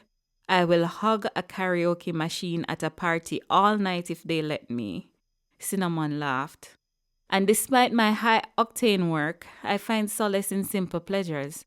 I sometimes escape to my cabin in the mountains to recharge. That's where I'm most comfortable and creative. I love hiking, fishing, and being alone with my thoughts. Cinnamon's eyes lit up with intrigue. I would have never guessed that about you. The revelation added a new layer to Jax's persona, and Cinnamon appreciated the complexity beneath his polished exterior. She was about to say more when she heard her grandmother's voice. Rosemary Landry's voice was distinctive. She had worked in radio for over 30 years for one of those current affairs programs, and she taught media communications at the university for almost as long. She was talking to someone at the door, accompanied by her husband, Dr. Timothy Landry, or Grandpop. Grandpop was a teddy bear of a man, lovable and sweet. He was warmth personified, making up for the coldness of Rosemary. It was not common knowledge that Rosemary was Anise Crystal's mother. Anise and Rosemary had long parted ways and didn't have much of a relationship. Even though her grandmother lived in the same town and neighborhood as she did, she wasn't close to her either. Rosemary was not close to any of the grandchildren her only child had given her. Cinnamon didn't know if that was good or bad. She was neutral on the issue. Her grandmother was certainly nobody's idea of a warm, fuzzy little old lady who baked cookies and fussed over her. She was a 58-year-old woman who could pass for a couple of years younger. Having cut off all her hair and sported a low cut, she dyed her graying hair a vibrant red, worked out quite consistently, and it showed. She was tall and gorgeous and was the type of person to kiss you twice on each cheek and call you darling. Cinnamon had always found her both intimidating and intriguing at the same time. She was sometimes sad that she preferred Grandpop over Nana. Grandpop spotted her first. He came over and greeted her, kissing her on the forehead. "Hello, my precious." "Hello, Grandpop." Cinnamon smiled. "Meet Jaxon Wilde, my date." "Hello, Jax." Grandpop smiled at Jax. "I've not seen you in years. I think that is a good thing." Jax laughed. "It definitely is." They knew each other, obviously. "Honey, meet Jax." He turned to his wife. "He's on a date with our Cinnamon." "Interesting." Rosemary smiled. "Lovely to meet you, Jax. This is a fabulous building. Our only regret is that we didn't buy in when the apartments were first put on the market. They went so fast." Jax smiled. "Darling," her grandmother kissed her on the cheek. "Nana," Cinnamon said weakly. "Let us leave the young people, Tim." They left them to be seated. Cinnamon looked at Jax. "That's my granny and her husband." Jax laughed. "It's a small world. Dr. Tim was my childhood doctor, and I didn't know that your grandmother is the formidable Rosemary Landry. When she hosts a party, you know it's sophisticated." "That's right," Cinnamon nodded. "That's my Nana Rosie." "What are you doing this weekend?" Jax walked her to the parking lot after dinner. She had declined a tour of his penthouse. She was feeling bone tired. "I'm planning to get some sleep," she stifled a yawn. "And maybe visit Grandma Sadie on Sunday. What are you doing?" "I might go up to my cabin in the hills. Come with me." Cinnamon opened her mouth. The cabin has 4 bedrooms," Jax hurriedly added. "I am severely attracted to you, but it's just an invitation. No pressure. It's not a thinly veiled invite to have sex. We can come back in time for your visit to your grandma." Cinnamon hesitated momentarily, her tiredness forgotten as she looked into Jax's eyes. His expression showed sincerity and kindness, and she found herself warming up to the idea. "It's been a while since I've had a break, and spending some time in the hills sounds tempting. I'm a city girl through and through, so don't judge me if I act like it." Jax grinned. "Great! We can unwind, enjoy the scenery, and maybe even hike if you're up to it. Plus, my cabin is pretty secluded, so it's a perfect escape from the daily grind. And the sleep is always better up there. It's getting cold now. I'll text you a list of things to take. Cinnamon nodded. Okay. It sounds lovely, she admitted. Jax walked her to her car and kissed her briefly on the lips. Good night. See you tomorrow.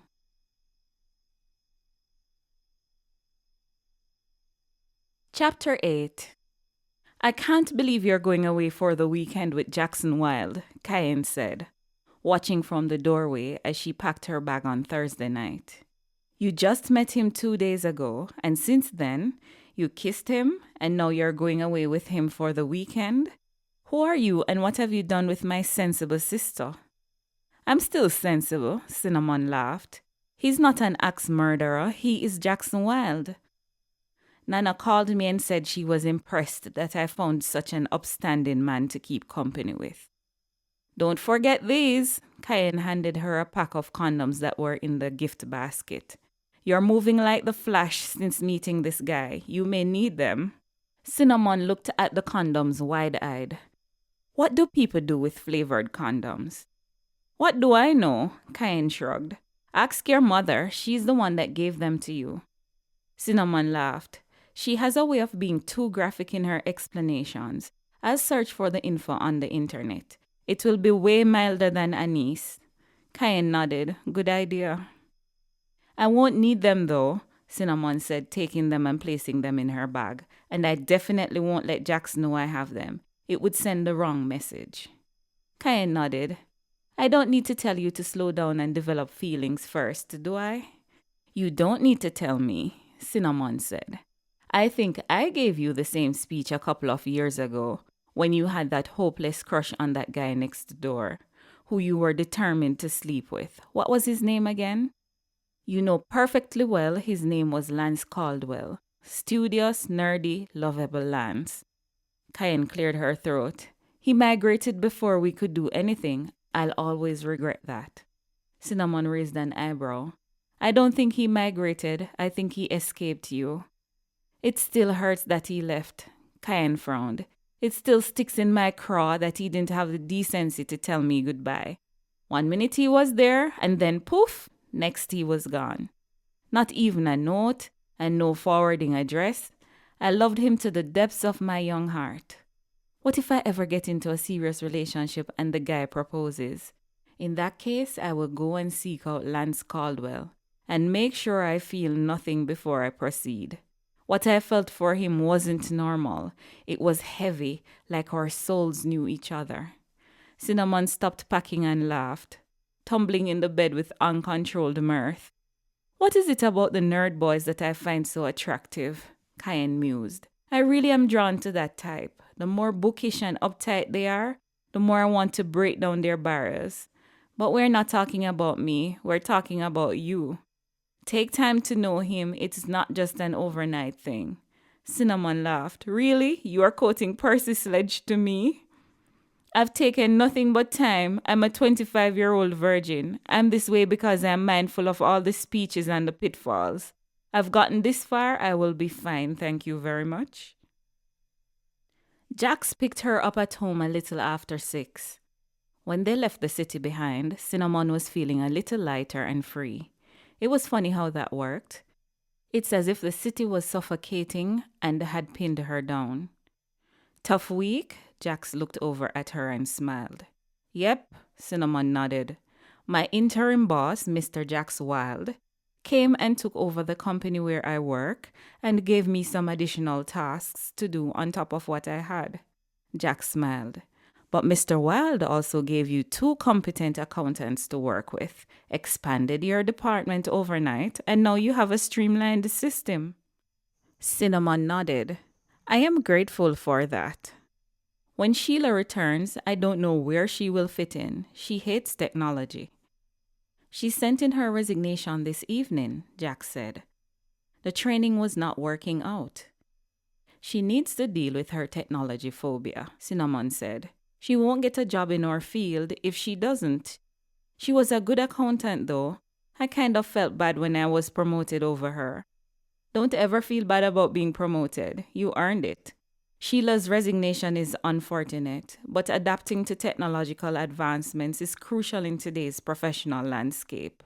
Marco needs to modernize and improve the efficiency of the company. Everyone in the team must embrace these changes to stay competitive. Cinnamon nodded and inhaled. I fully agree. I am looking forward to the challenge and adventure this weekend. I can honestly say I've never been past Papine. I look forward to see what the view is like in the morning. What possessed you to buy a cabin in the hills? I got it at a good price from Richard Greystone, Jack said. It felt more like a gift. In recent years, I was the only one who would make the trek up here with him. Cinnamon turned to him. Senator Greystone? Yup, Jax nodded. He was a close family friend. You know, friends that are like family, that's what the Greystones are to my family. We used to come up here with him, fish, hike, and camp. He would tell me stories of the good old days. I was the only one who was as into it as he was. His sons, grandchildren, or wife weren't as keen to join us, and if they did, lots of complaining went on. There was no internet or cell phone signal. It didn't matter that we told the complainers that was the point of coming up here, to cut out the distractions and really get to know each other. Cinnamon nodded. So that's why you invited me up here. You want to get to know me. Yes. Jax flashed a smile at her. I like you. I'm not prevaricating on that. I really, really like you. I think the cabin can fast track our getting to know each other. I'll see what you look like without a pound of makeup and hear your opinion on many topics. I'm not wearing any makeup now. I haven't worn any all week, Cinnamon sputtered. A pound of makeup, really? Jax laughed. I know you are naturally beautiful, Cinnamon. I was just teasing. Tell me about Richard Greystone, Cinnamon said. Her curiosity about the man who had left her mother a fortune was at a fever pitch. You are curious because you heard about the lawsuit contesting the will, Jack sighed. The whole thing was shocking to me. Why? Cinnamon asked. The Richard that I know was a man of integrity, a true gentleman. I can't imagine him cheating on Noreen with a woman 50 years his junior. He's the one who has always told me that if you want to cheat, let your partner know and be prepared to let her go. I dated his granddaughter Carissa for 5 years. That was our motto because of Richard, and we took it seriously.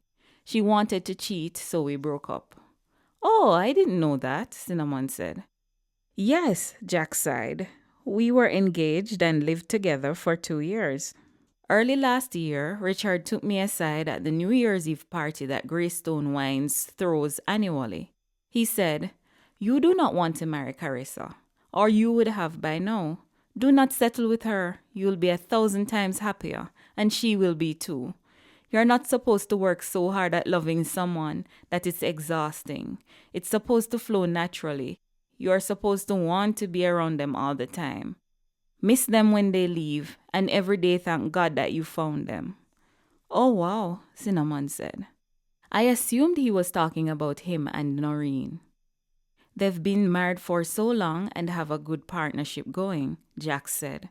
Now I'm not so sure he was talking about his wife of over 50 years, since Anise Crystal is on the scene.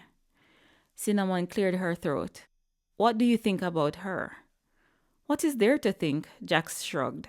She didn't force Richard to leave her his money and shares in his company.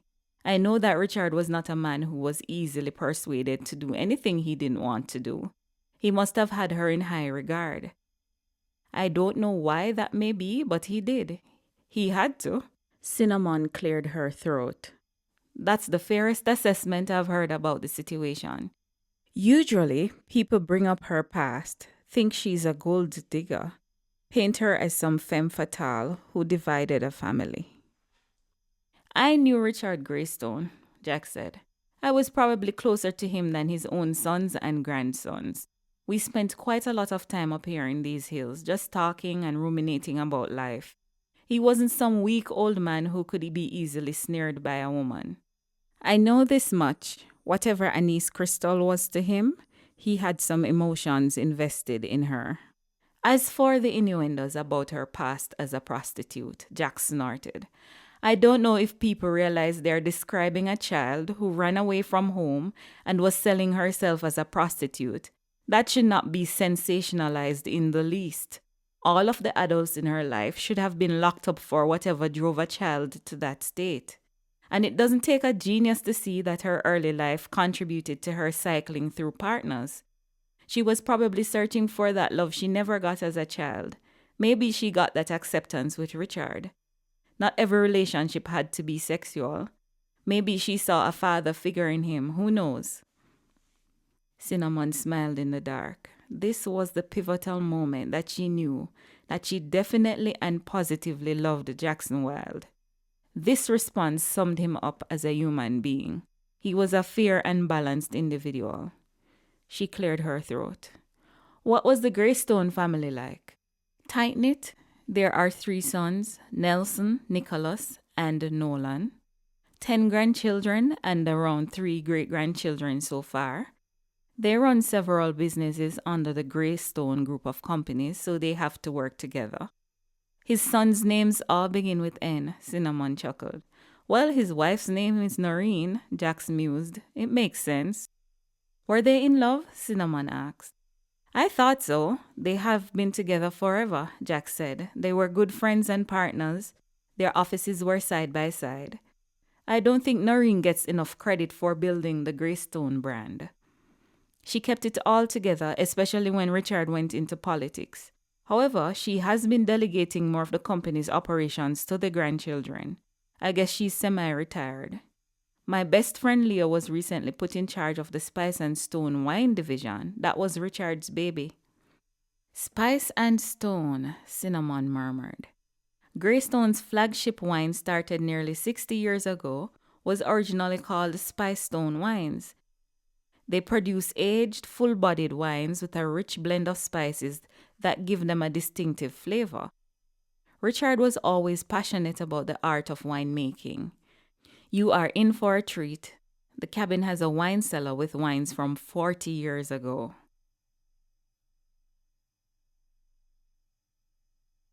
Chapter 9. Cabin was not the word she would use for the hulking stone building she could see in the car headlights as they drove up the paved driveway, flanked by looming evergreen trees. It was a substantial 2-story building with brick, stone, and wood elements.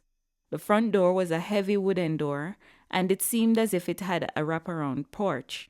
She assumed the views would be stunning in the day. The interior was equally impressive. She smelled the aroma of aged wood as soon as she stepped inside. Here's a flashlight, Jack said, handing her a big light. I'm just going to get all the supplies from the car. You can have a look around. I'll be back in a flash. It's cold up here, Cinnamon said, pulling her jacket closer. Are you sure we're still in Jamaica? Jax laughed. We are. I'll light a fire and the place will get warmer in a flash. He left her to go to the car and she looked around. The interior revealed a blend of modern comforts and vintage aesthetics. The living room had plush leather sofas with blankets draped on each arm. She picked up one of them and covered her shoulders. Now that was better. A stone fireplace seemed to be the room's central focus. The furniture seemed like aged wood furniture. She guessed that they were probably antiques, but she wasn't knowledgeable about these things. She was impressed with the rugs, though. They had intricate patterns in shades of browns and oranges. She moved from the living room into the kitchen, which had a blend of modern convenience and classic design. It boasted a large farmhouse table that could seat at least 20 people, and a collection of copper cookware neatly arranged on the wall in 4 rows. How did she know that? She shone the light on them, and 4 rows gleamed in the half-light. All the pots here were copper. How did she know that? She was having a serious case of déjà vu. She also knew that the grand staircase, which led to the 2nd floor, had 4 bedrooms. She had stayed here before. How else would she know she could slide down the banister if cushions were placed all around and someone was there to catch her when she landed? Goodness, where did these memories come from? She wandered down the hallway. There was a guest bathroom and a large study. She went behind the large wooden desk and drew the curtains. She only needed to tug on the middle one and the whole thing slowly opened up. The moonlight illuminated the room, revealing shelves lined with old books and intriguing artifacts. A collection of wooden dolls would be at the bottom of the floor-to-ceiling bookcase. How did she know that? Jax returned just as Cinnamon was shining the flashlight to confirm her suspicions. "Impressive, isn't it?" he remarked. Cinnamon looked up. "Yes, it is." This was Richard's office, his favorite place in the house. "This is going to sound really weird," Cinnamon frowned. "But were there wooden dolls on—" "Oh, yes." Jax moved closer. "How did you know that?" Richard had a collection of little wooden dolls. That was his hobby, wood carving. When he was done, he said his head was clearer and he could get off the hill and be sane. "He took them with him when he sold the place to me," Jack said. "He left a box of old photos, though. I've been meaning to give them to Noreen." "Can I see them?" Cinnamon asked. "Sure," Jax nodded. "Why are you so interested in Richard Greystone?" "I feel as if I've been here before," Cinnamon said, "as a little girl." "Oh," Jax raised an eyebrow. "We should explore that some more. I lit the fire in the hearth. You'll soon feel the warmth, and I have lots of food. My chef packed us enough food to feed an army." "I told him to go with a mountain camp theme to impress you, of course." Cinnamon laughed. "On tonight's menu is grilled salmon seasoned with secret herbs that only my chef knows. There's also a savory mushroom risotto and a medley of roasted vegetables that will make your taste buds dance. And we have a decadent chocolate lava cake for dessert, oozing with warmth and sweetness. Trust me, you won't want to skip it. And of course, to wash it all down, I've got an impressive selection of wines or any other beverage of your choice." "Oh, wow," Cinnamon whispered. "But first, I need light," Jax laughed. "We do have electricity. I just need to switch on the solar system. I wonder if the batteries are dead or if we have enough juice to power the lights until morning." "I'll be back, little lady." Cinnamon giggled. "What's that accent? Cowboy Wild West." She chuckled and headed back to the living room. "Let there be light." He came back and flipped on a switch. The outside lit up. She could see the landscape better with many hulking trees in the background. She also saw little details of the inside better. The rugs and cushions had mountain motifs in green and white.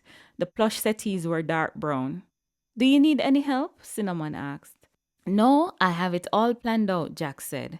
"You had a tough week. I can handle this."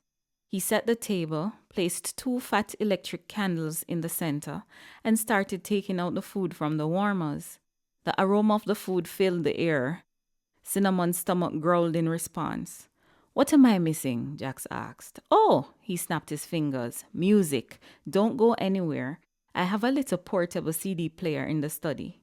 Cinnamon chuckled. "You are going all out." He came back with his portable CD player and pressed play. Enya's Orinoco Flow came on.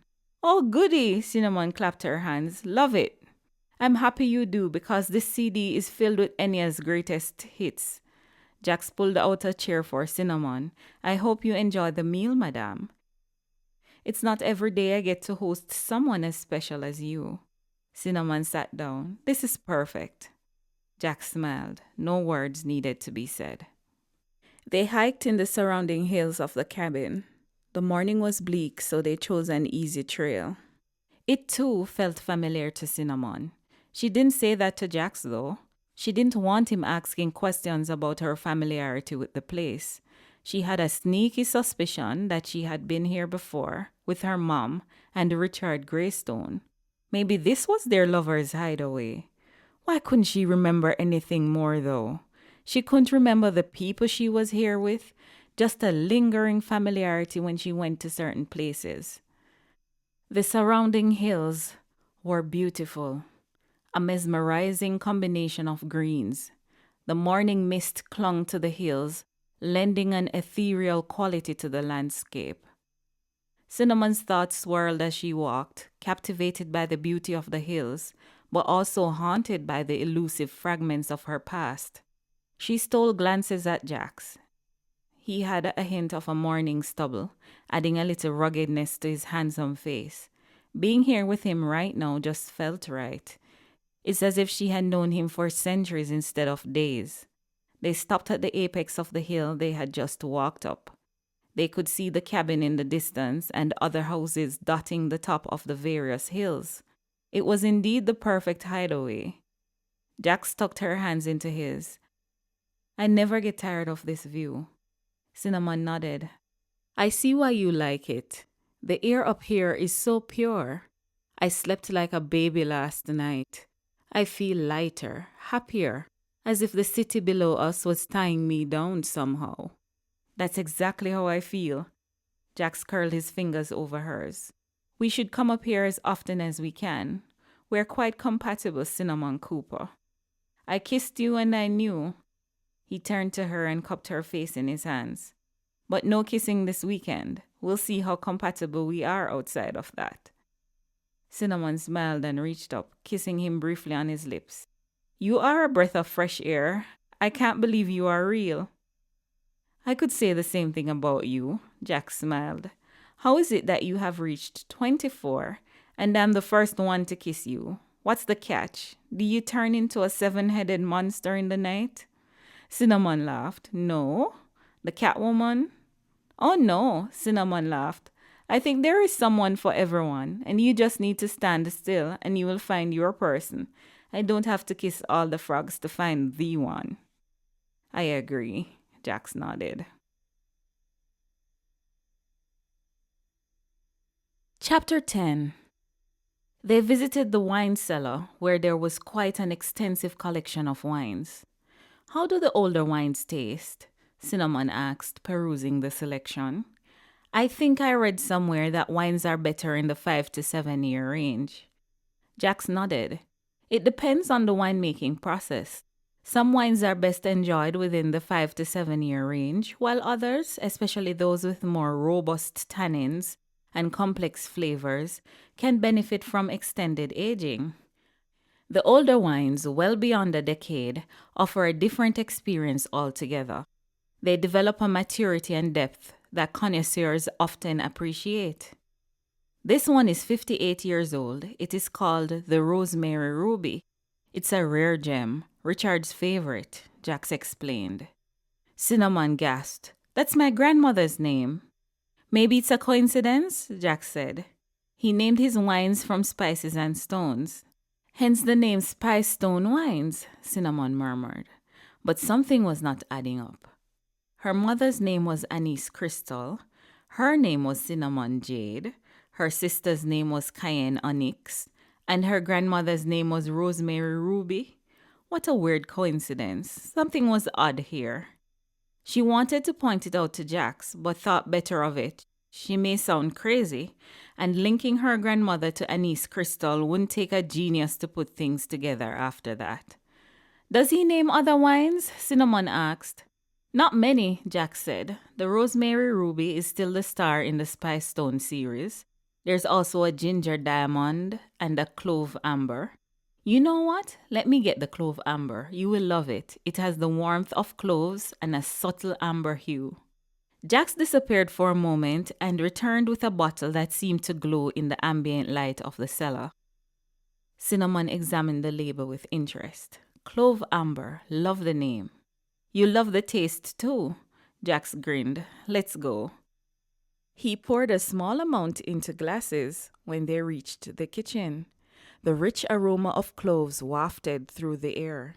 Richard had a way of connecting the essence of the spice with the character of the wine, Jax said, swirling the wine in his glass. The Rosemary Ruby, for example, has a vibrant and robust profile, much like the herb itself. The Ginger Diamond has a certain sharpness and clarity to its taste. Cinnamon tentatively sampled the Clove Amber and was pleasantly surprised by the complexity of the flavors. It didn't make her want to spit it out instantly. It was actually good. This is amazing, she murmured. I'm pleasantly surprised. I mean, I'm no wine connoisseur, But I don't hate it, Jax grinned. Richard believed each wine should evoke an emotion, a memory, or a sense of place. It's not just about the taste, it's about creating an experience. Richard used to say wine is like storytelling. Every bottle he created is a narrative waiting to be discovered. Cinnamon nodded. Well, I'll drink to that. To Richard Greystone. To Richard Greystone, Jax repeated. They clinked glasses together and drank. It was quite a day. Jax taught her to play chess. They finished the bottle of clove amber, had some scrumptious food prepared by his chef, and took another evening hike. When they returned, Jax brought out the box of pictures he had saved for Noreen Greystone. I found it under his bed in the master bedroom, Jax said. He probably forgot about it. Ah, Cinnamon opened the box in anticipation. There was a stack of pictures, mostly of the cabin and the surrounding areas. They were beautifully captured. Even though the photos were obviously old and fading somewhat, you could see the beauty. She looked them over and handed them to Jax one by one. He had talent, Jax said. Some of these can be restored, blown up, and framed. I'd say, Cinnamon murmured. And then there were the pictures of a young Richard with an afro. This must have been the 60s, Cinnamon laughed. He was quite handsome. He looks a little like that guy who sang Down the Way Where the Nights Are Gay and the Sun Shines Daily on the Mountaintop. I took a trip on a sailing ship, and when I reached Jamaica, I made a stop. Jax grinned. Harry Belafonte.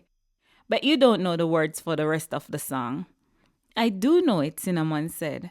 Harry Belafonte's songs were what Grandma Sadie used for my bedtime songs. This and Island in the Sun were bedtime staples. Oh, really? Jax said. Let's test your memory. They started singing together. Cinnamon laughed helplessly as Jax whirled her around the living room to the imaginary music. This brings me back, Cinnamon said, sitting down. Grandma Sadie was a Harry Belafonte fangirl. Jax smiled. You lived with your great-grandmother? Yup, Cinnamon picked up the pictures again. My great-grandma is still alive and pretty young for a great-grandma. She's 78 this year. The women in my family procreate early. Tell me more, Jax urged. My mother had me when she was 13. She lived with Grandma Sadie for a while and then moved out at 16.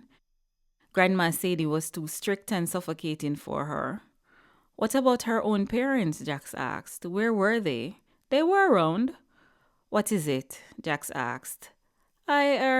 Cinnamon looked down at the picture in her hand. It was a picture of her grandmother, Rosemary Ruby, and her grandfather, Ronald Cooper, with Richard Greystone and Noreen. They were in tennis outfits.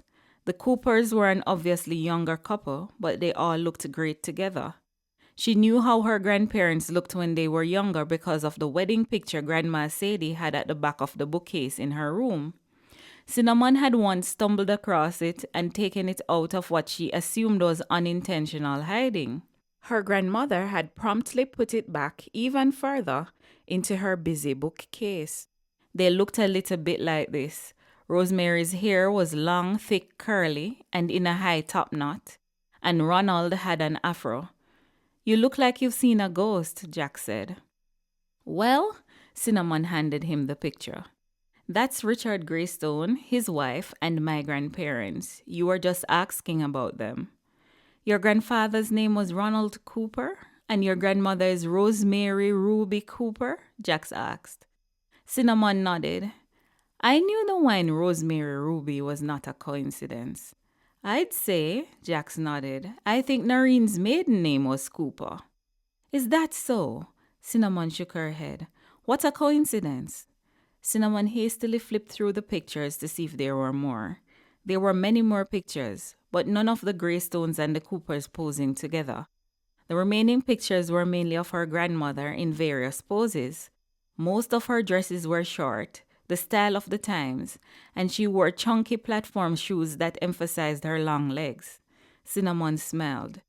She had been so pretty back in the day. Jax took the photo of Rosemary in a short red dress and whistled.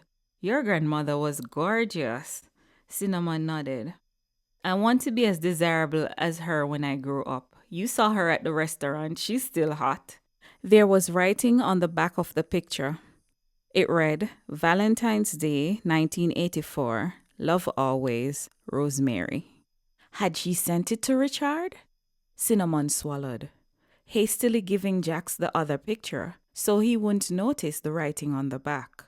One she hastily handed him was a picture with Rosemary pregnant, dated 1985. It's a girl, was printed on the back. The one she had in her hand was of a baby. On the back it said Anise Crystal. What on earth? Cinnamon tucked the photo into the middle of the stack before Jax saw it. She didn't know what to make of it. Were the Coopers and the Greystones family friends? Was Rosemary Richard's love interest? Or was it Anise? Or was it Grandma Sadie? What on earth was going on? Who was Richard's love interest out of the three women? Why did Richard name his wine Rosemary Ruby? It was clearly not a coincidence. It was his flagship wine, his first ever wine in the Spice Stone series. It was the exact same age as her grandmother. They obviously were not strangers. She signed one of her pictures, Love Rosemary. And why was Rosemary sending pictures of her daughter Anise Crystal to him? And if they knew each other, why was Noreen taking Anise to court?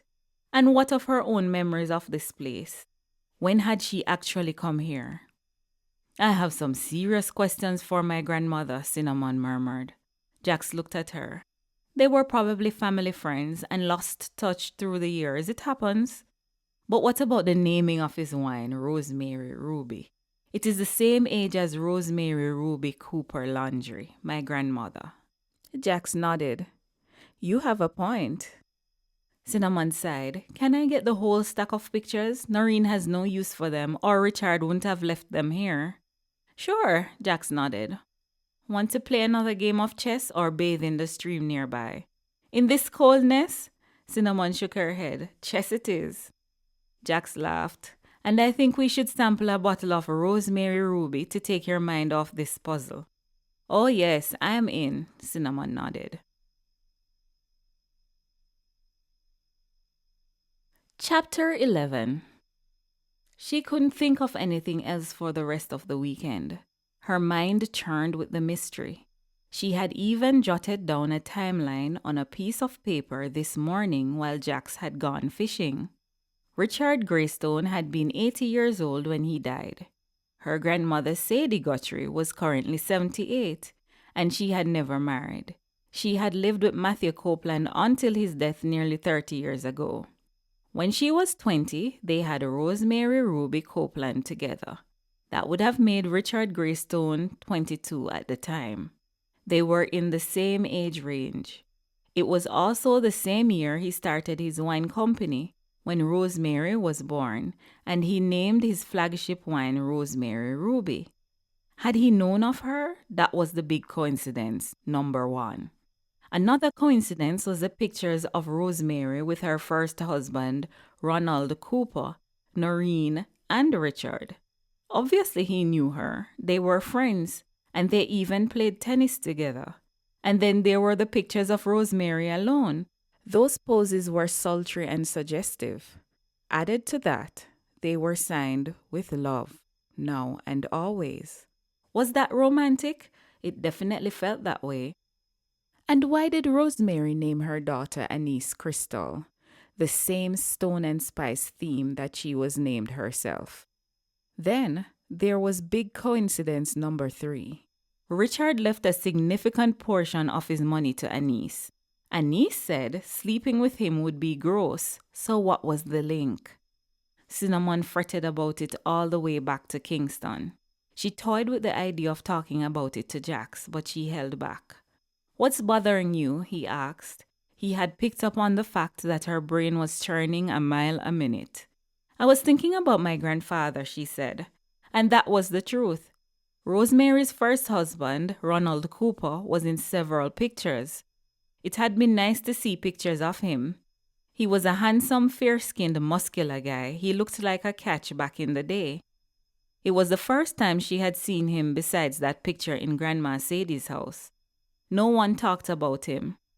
She didn't know his side of the family. She didn't know anything about him. It was nice to see him in other pictures. He died the year I was born. How did he die? Jax asked. Suicide, Cinnamon sighed. No one talks about him. My mother hisses like a feral cat if his name is mentioned. She goes as far as not talking to anyone with the first name. If your name is Ronald, she is ghosting you. Jax glanced at her and then back on the road. Are we going to talk about what else is on your mind?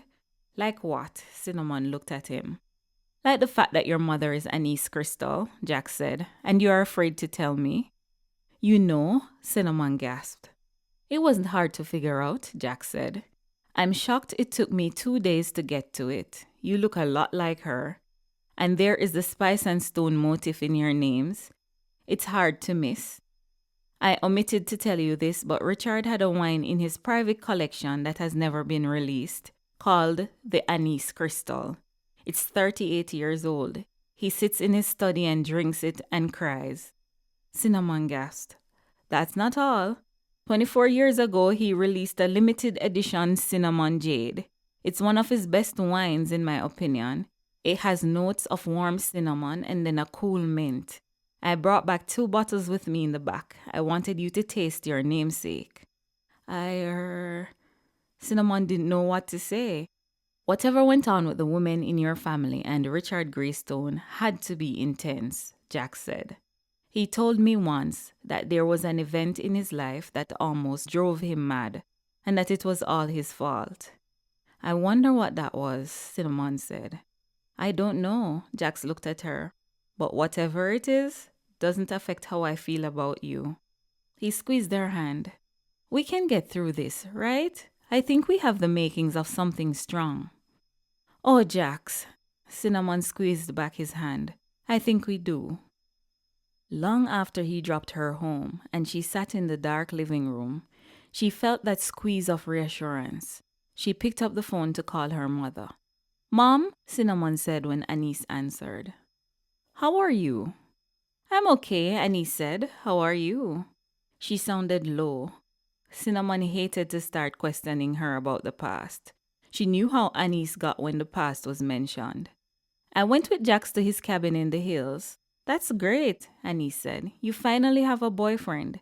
I've always wondered if my example had completely messed you up. I didn't have time to be messed up by you, Cinnamon chuckled. I lived with you when I was 12 and left at 18. When I lived with you, you were hardly home. True, Anise chuckled.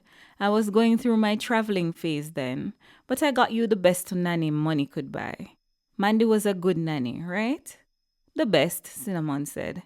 And I never carried any men around you. Most of them are predators anyway.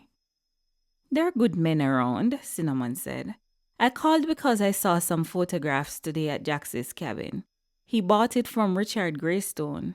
I couldn't believe it. There were photos of Nana with Ronald Cooper when she was younger. I realized that you never talk about him.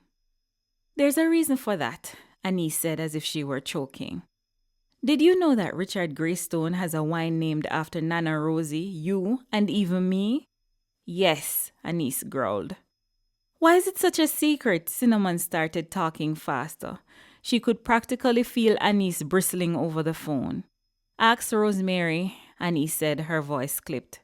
And while you are at it, never mention good men and Ronald Cooper in the same sentence again. She hung up before Cinnamon could get a word in. Her next call to Nana was just as unproductive. As usual, she answered the phone chirpily. Cinnamon, how are you, dear? Nana, I didn't know you knew Richard Greystone so well, Cinnamon said. I was up at his old cabin this weekend and found some pictures of you, and it was only this weekend that I found out that his signature wine in the Spice and Stone series is called Rosemary Ruby. Her grandmother didn't speak for what felt like minutes. You found pictures? She cleared her throat. Yes, there were quite a few of you. There was one with you, Richard, Noreen, and Ronald. Oh, really? Her grandmother's voice turned husky. We knew each other eons ago. It looked to be more than that. You signed your pictures with love now and forever. Goodness, Cinnamon, that was so long ago. Do me a favor. Burn those pictures and forget about them. And please do not bother your mother with this, Rosemary said. We were family friends. Things turned sour. I don't know why Richard saved those mementos. Another call is coming in, dear. We'll speak soon. Bye. She hung up. Cinnamon couldn't believe it. Her grandmother hung up on her. She called Grandma Sadie. Grandma Sadie was her only hope. Surely if she knew anything, she would tell her. Cinnamon? She answered the phone. The sound of music was in the background. Where are you? Cinnamon asked. Church function, her grandmother answered. Is everything okay? Yes, just calling to ask you something. When are you coming to visit? Sadie moved to a quieter spot. Cinnamon instantly felt guilty. She had last visited Grandma Sadie 2 months ago.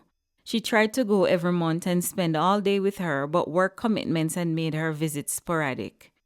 Soon, Grandma, can I ask you something? Sure, Grandma Sadie said.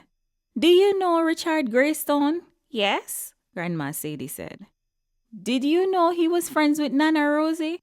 Grandma Sadie went quiet. Cinnamon? Yes, Granny? Let bygones be bygones, leave the past alone. But Grandma, there is no leaving the past alone when Richard Greystone left Anise his personal fortune. Were they having an affair? Hell no, Grandma Sadie said. Those are very distasteful accusations. Then why? Cinnamon asked. Come by, we'll talk, Grandma Sadie said. My other phone is ringing. Good night, dear.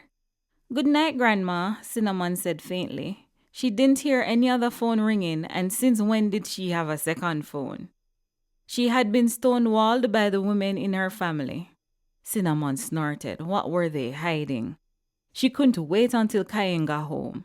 She had left a note on the fridge that she had gone to Alex for the day.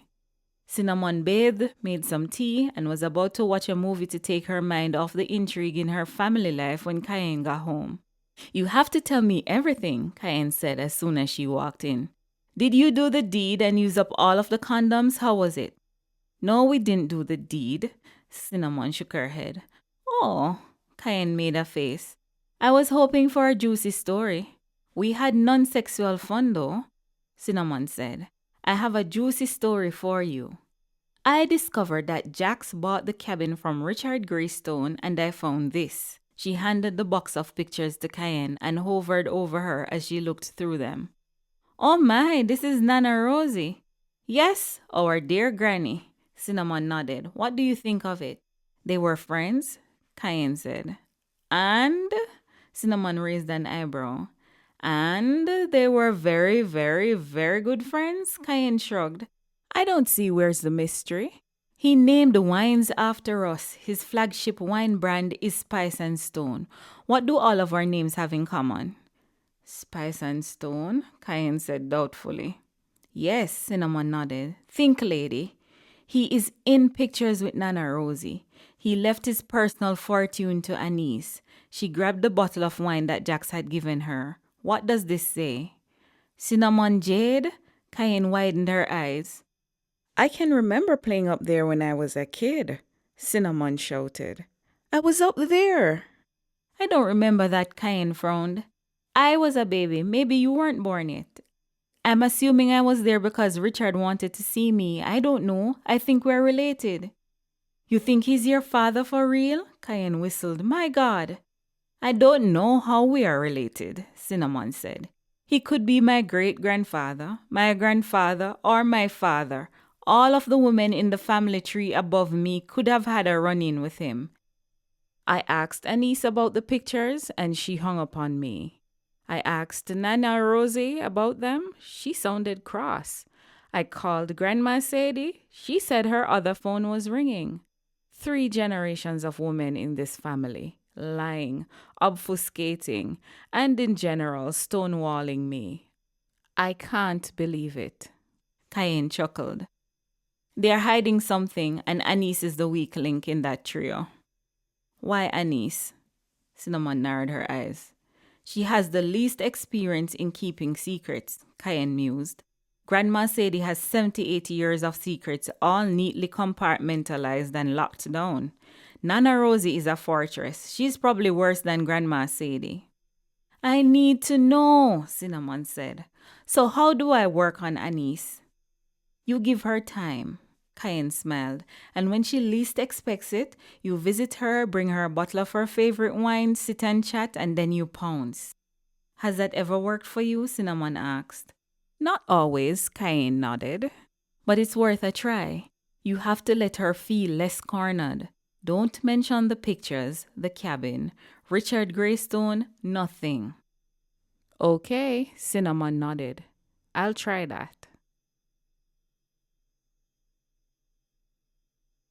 Chapter 12. It was amazing how 3 months flew by. Jax made every excuse to be around Cinnamon every day. He could have moved back to his office a long time ago, but had stuck around just so that he could see her, watch her smile, and hear her voice. He was a goner. Their connection deepened with each passing day, and it wasn't just about the physical attraction. He was captivated by how Cinnamon saw the world, her passion for life, and her strength in facing the challenges of her family's revelations. She was fast becoming his confidant. He was sharing dreams, fears, and everything in between with her. It was exhilarating and scary at the same time. He was thinking forever, and he wanted to start right now. He wouldn't see her as frequently now that his stint with Moretti Bedding was coming to an end. He had installed Kenneth as the co-manager with Marco, and Kenneth would report to him.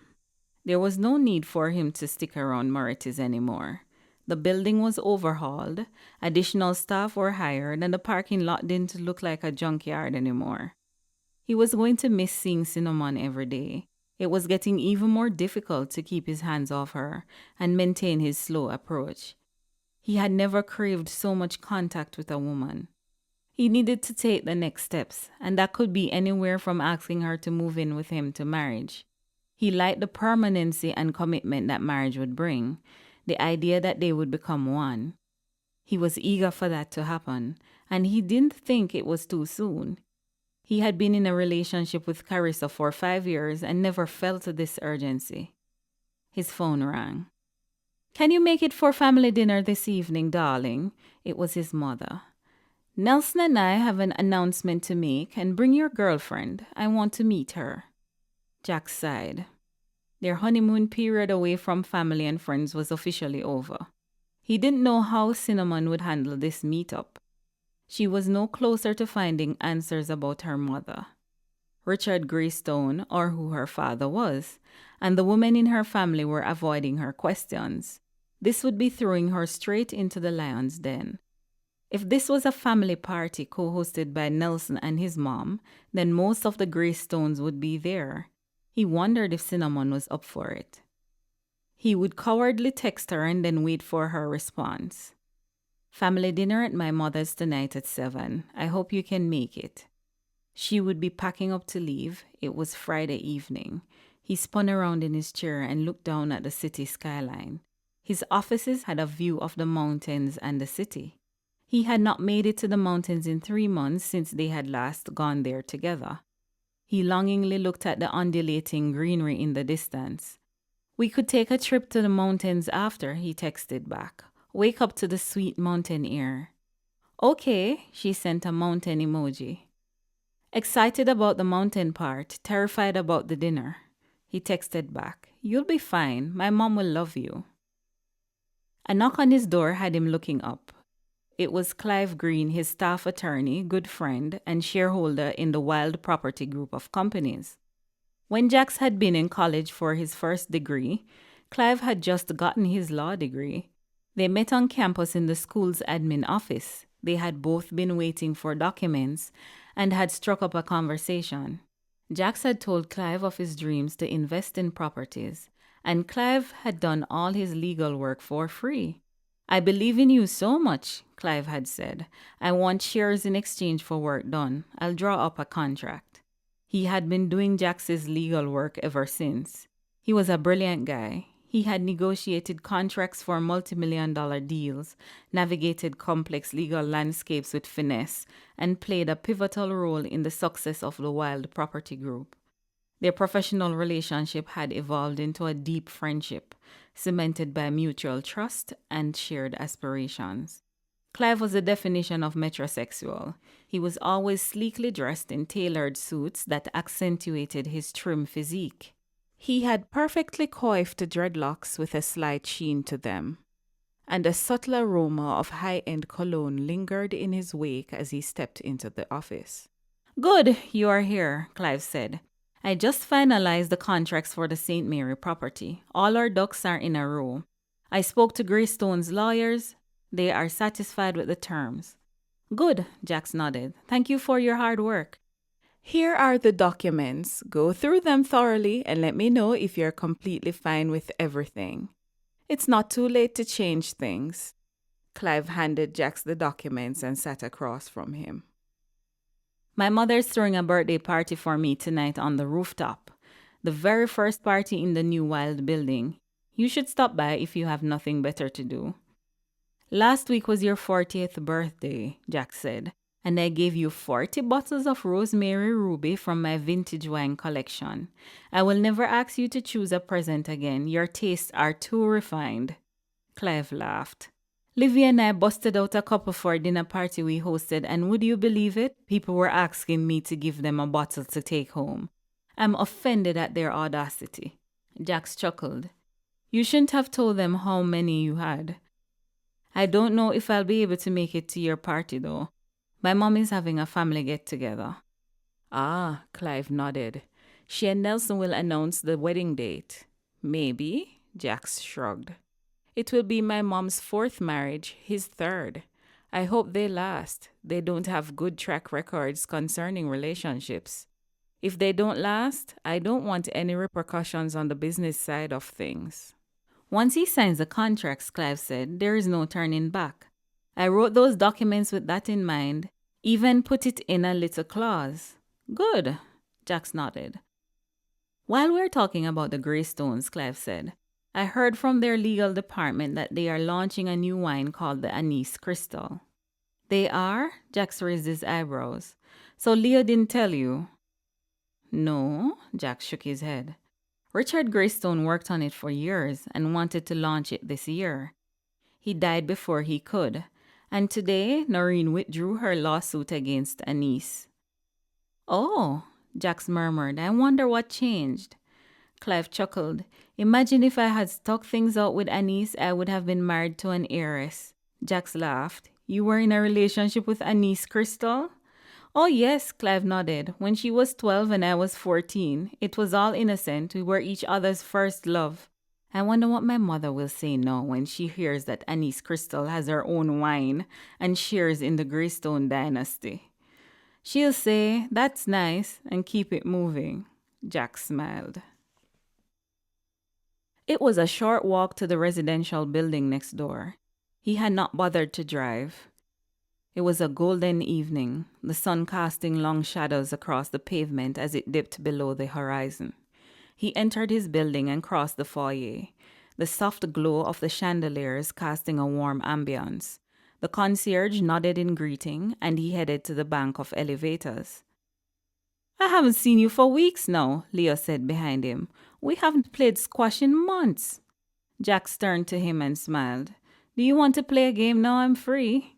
Leo shook his head. "I can't. I have that dinner party our parents are throwing, and I have some things to do before heading out. The wine launch is taking up a lot of my time. It's been chaos and confusion at the office because of it. I need to tell you something in the strictest of confidence." "What?" Jax raised an eyebrow, pretending he hadn't just heard the secret from Clive. Leo looked around dramatically. "I'll say it in your apartment. I hope you're ready for Grandpa's wine launch. His best work yet, or that's what he has claimed.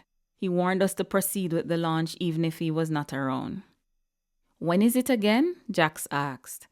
"Next week," Leo said. "It should be fun." Jax nodded. "Well, I'll be there with my +1. "The new girl," Leo grinned. "I heard through the grapevine that you have a girl and you're keeping her from us. What's wrong with her?" "I'm not keeping her from you." Jax pressed the elevator button for the penthouse floor. Leo stepped in with him. There were 6 penthouse apartments. Leo owned one of them. They were practically neighbors. So tell me about her, Leo said. Why the secret? I'm not keeping her a secret, Jack said. We've just been spending a lot of time together without an audience. She's beautiful, smart, and funny. We share the same taste in a lot of things. I met her at Mom's latest perfume launch. I initially thought she was a model. Turns out she's an accountant and she's working at Marco's company. I think I'm a bit obsessed with her. I have never felt this way.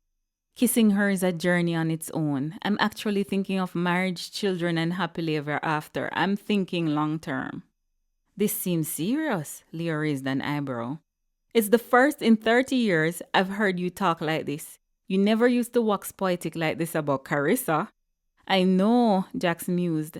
I guess I'm taking Richard's advice and moving with intent because I know she is the one. Oh, Leo looked at him. I can't wait to meet her then. You will tonight, Jack smiled, at our parents' big announcement. I can't believe you and I will end up being stepbrothers. Leo smiled. It was always in the cards for me to be in your life as some type of brother. I was almost your brother-in-law if you had married Carissa. They exited into the hallway. Each penthouse had its own secure entrance. Jax used his keycard to open the door, revealing a stylishly decorated living space with floor-to-ceiling windows that offered a breathtaking view of the city skyline. So, what's the secret? He asked. Grandpa swore me to secrecy a few months ago, Leo said. I had no idea which wine he was working on as his great piece de resistance, the crowning glory of his life. But he had to tell me because I'm the head of the Spice and Stone line.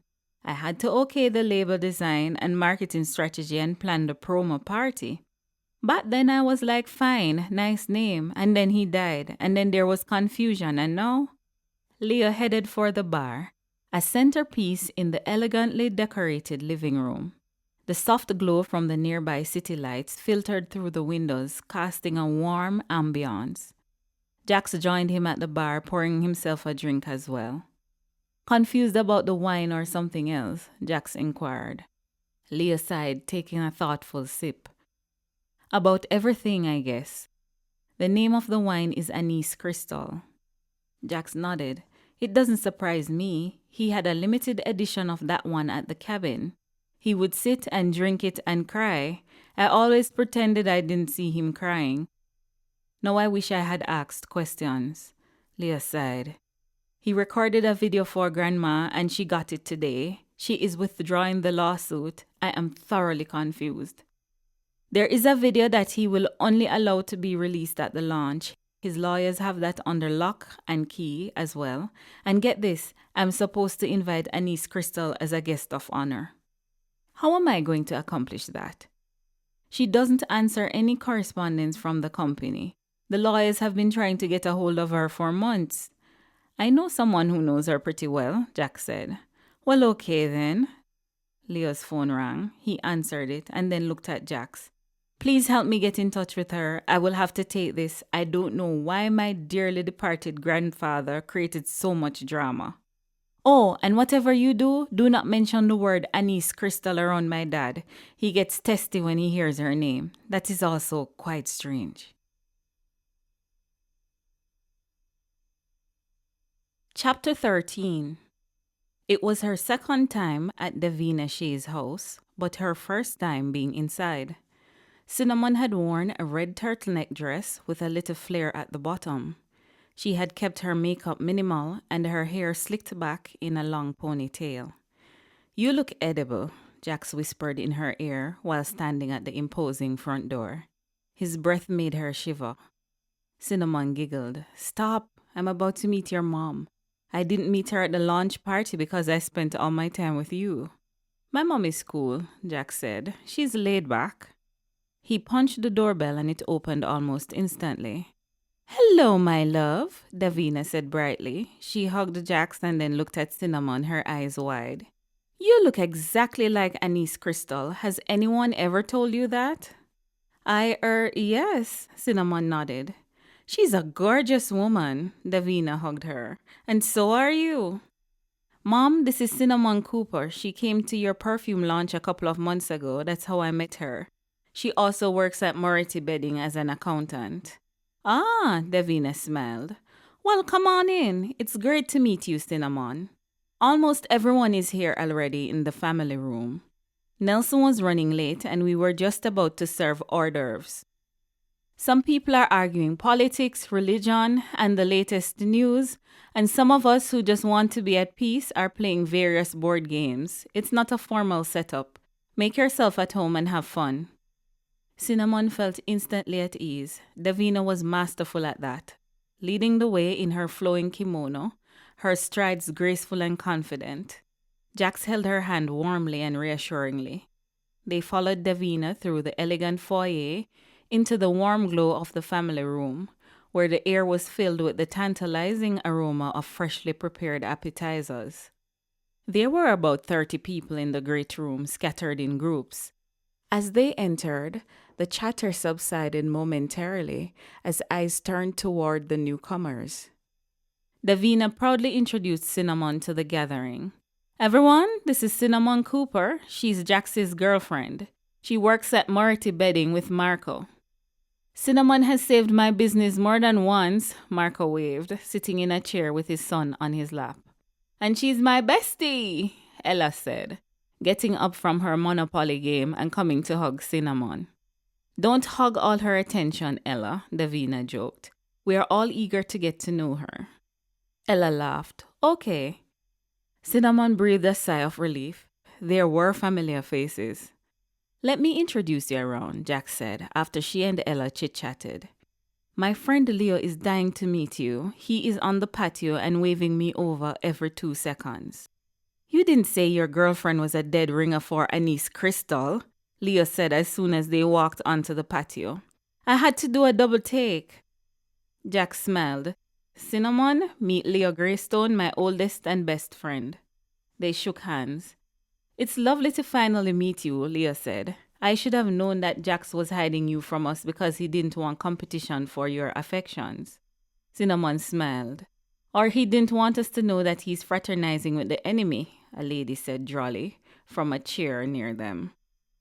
Cinnamon hadn't realized 2 persons were sitting there, an older lady and a younger one. They both looked familiar, like she had seen them somewhere before. She couldn't place where. That's Carissa, ignore her, Leo said. No, don't ignore me, Carissa got up.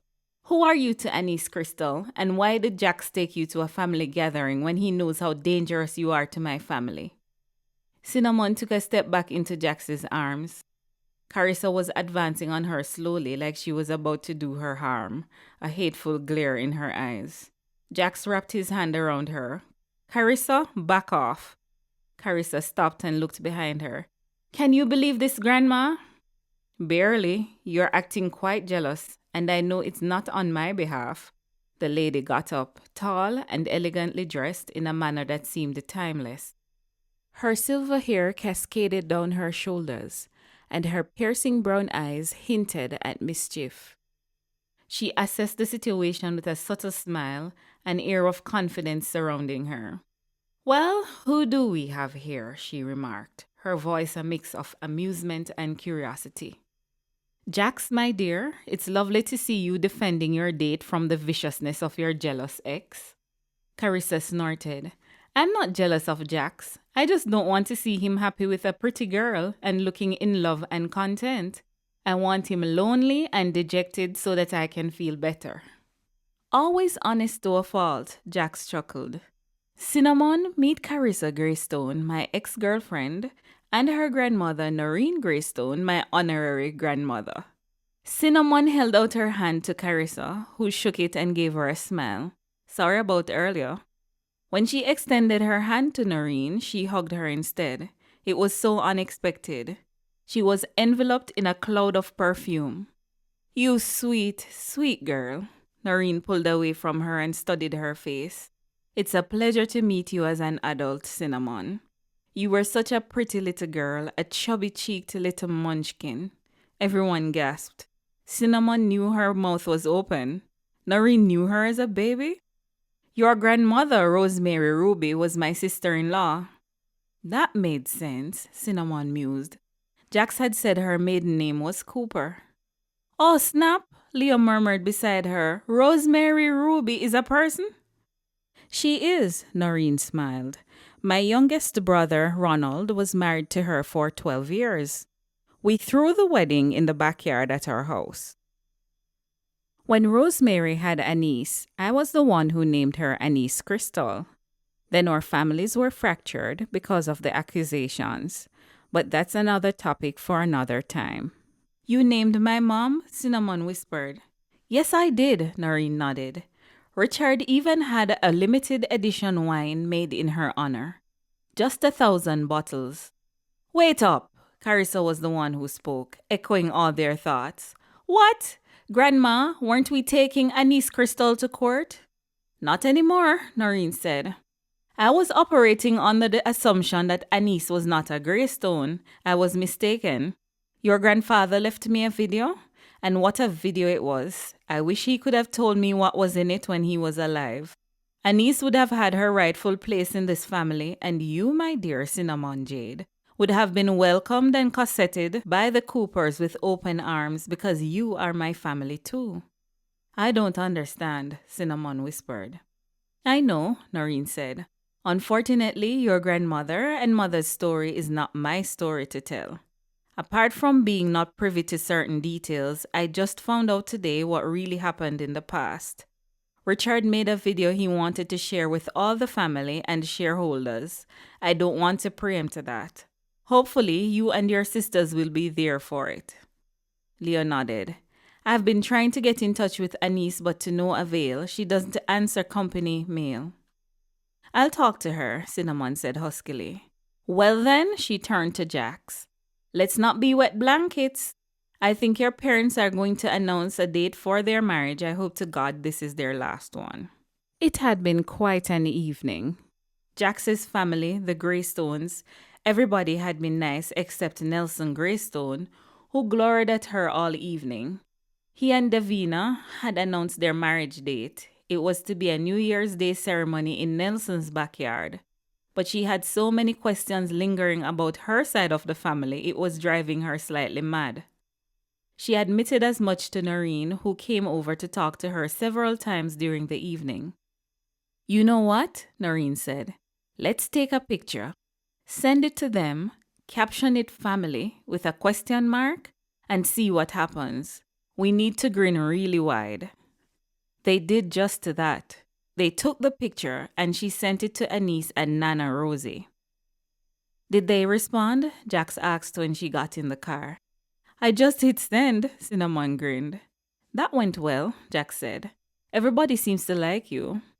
Yes, they were really nice, Cinnamon smiled. Your mother was shocked to hear that Cayenne was my sister. Her phone pinged. Your house at 10 tomorrow, Nana Rosie texted first. I'll make sure your mother joins us. Cinnamon laughed. Finally, sending them the picture really worked. Jack smiled at her exuberance. Who bit first? Nana Rosie, she said she'll bring Mom to my place at 10 tomorrow. Which means I won't pick you up until about 12, Jack said. 12 is good, Cinnamon nodded. There is this restaurant in the hills that sells the best curried goat in the world, Jack said. I'll make a reservation. And I'm looking forward to it, Cinnamon said. Jax got home a little before 11 after dropping Cinnamon off at her house. He was too keyed up to sleep. Tomorrow was the day he was going to propose to Cinnamon.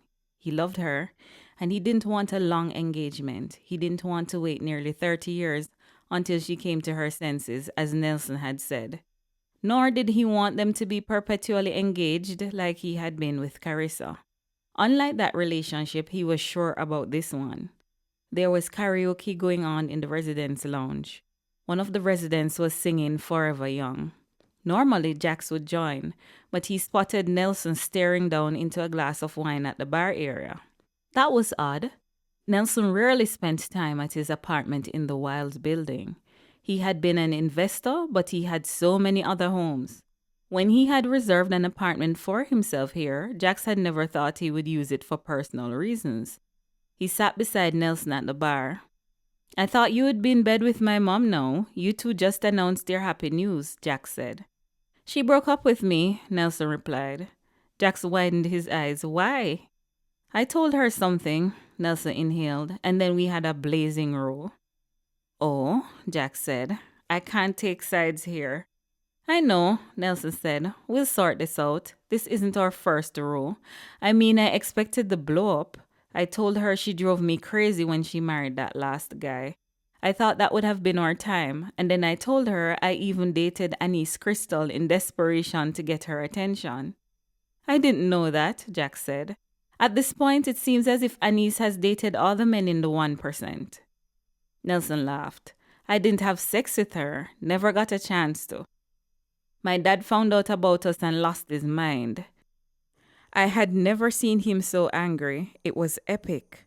Anise never called me back after our first date.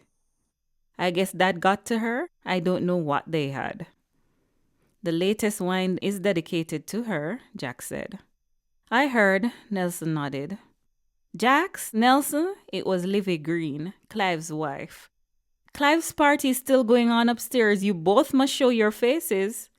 I forgot about that, Jax murmured. I'm coming right behind you, Livy. You go ahead, Nelson said. No, wait.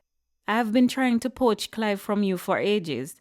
I want him on my legal team. He's a savant at his craft. I'm coming.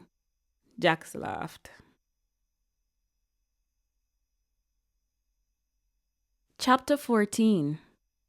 Cinnamon heard raised voices downstairs as soon as she woke up.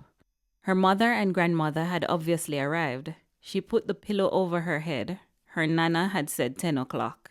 She pulled off the pillow and looked at the clock. It was a little past 8. Cinna? Cayenne yanked the door open. I know you can't sleep with the ruckus downstairs. You have to come down before they kill each other. Cinnamon took the pillow from her ears. Apparently, Nana Rosie wanted to meet here at 10, but Anise wanted to sneak in before and tell you her story. And to tell you the truth, I wouldn't mind hearing what you did to get the two of them over here so ready to talk. I sent them a picture of me and Noreen Greystone and captioned it family with a question mark. Oh, Cayenne smiled. Is she family? She was our grandfather's sister. Oh, Cayenne nodded. That would explain the pictures. Come on, I can't wait to hear the story. Get up, girl. Okay, I'll be there in a bit. Please act as a referee until I get there. Sure, Cayenne nodded. She hurriedly showered and got dressed. Her mother and grandmother were at opposite ends of the living room, snarling at each other. Cayenne was sitting between the two of them, her eyes wide. Good morning, family, Cinnamon said breezily. Good morning, Anise and Rosemary grumpily replied. Cayenne got up. Am I glad you could join us? Does anybody want breakfast? Eggs, porridge, popcorn? Wine? Anise asked. Not so early in the morning, Rosemary said. I'm surprised you are even up at this hour. I do yoga in the mornings, Anise said, and then I meditate. I didn't get to meditate because of your message, so I'm agitated. Then drink some coffee to calm yourself down, Rosemary snarled. Coffee doesn't calm people down, Cayenne said. Doesn't it do the opposite? It works for Anise. She has ADHD, Rosemary said. Since when? Both Cinnamon and Cayenne asked, with varying levels of incredulity in their voices. Since she was diagnosed around 9, Rosemary said. She also has other disorders, which I'm sure names haven't been coined for yet. Why do you think she's like this? She has difficulty sticking with anything. She flits from partner to partner. She has difficulty concentrating on one thing, is overly emotional, lies sooner than tell the truth, and is an attention-seeking person. I am overly emotional because you are under-emotional, Anise rebutted. And I may be many things, but I am not a liar. And she doesn't want to take her medication or get treated, Rosemary added. I am fine. I don't have ADHD as badly as Rosemary wants me to have it, Anise snorted. I think she wants me drugged up and comatose to run my life. She's evil like that. She likes to think I have some sort of illness to excuse how she treats me. Good Lord, Rosemary whispered. Can we be in the same room for 5 minutes without hearing how evil I am? No, Anise said. You should hear it every day. Rosemary sighed and looked at Cinnamon. Now the reason why I'm here so early... Lies, Anise said. I did not give my reason yet, Rosemary said calmly. My mother called me and told me not to speak to you about what really happened. She wanted to keep the secrets going, Anise said. I was supposed to come over here and tell you the sanitized version of my life to perpetuate the lies already told. She doesn't want you to know the truth because she knows she won't be portrayed well. Her lies are why I am like this. Her lies ruined me. I am ruined. Oh, stop with the theatrics, Anise. The sanitized version is the real version. You refuse to acknowledge the truth and get help for your mental disorders. You genuinely believe the make-believe version of your life. I am flabbergasted. Arr! Anise squealed. You see why I don't talk to her regularly? She loves to say in her perfect little radio voice that I have a mental problem. Rosemary sighed. You do have issues. I thought you had at least outgrown some of them by now. Cinnamon moved further into the room and sat down. Anise had a stubborn cast on her face. She got up and started pacing the floor from the back door to the front. How often had she seen Anise do this through the years? Too many times to count.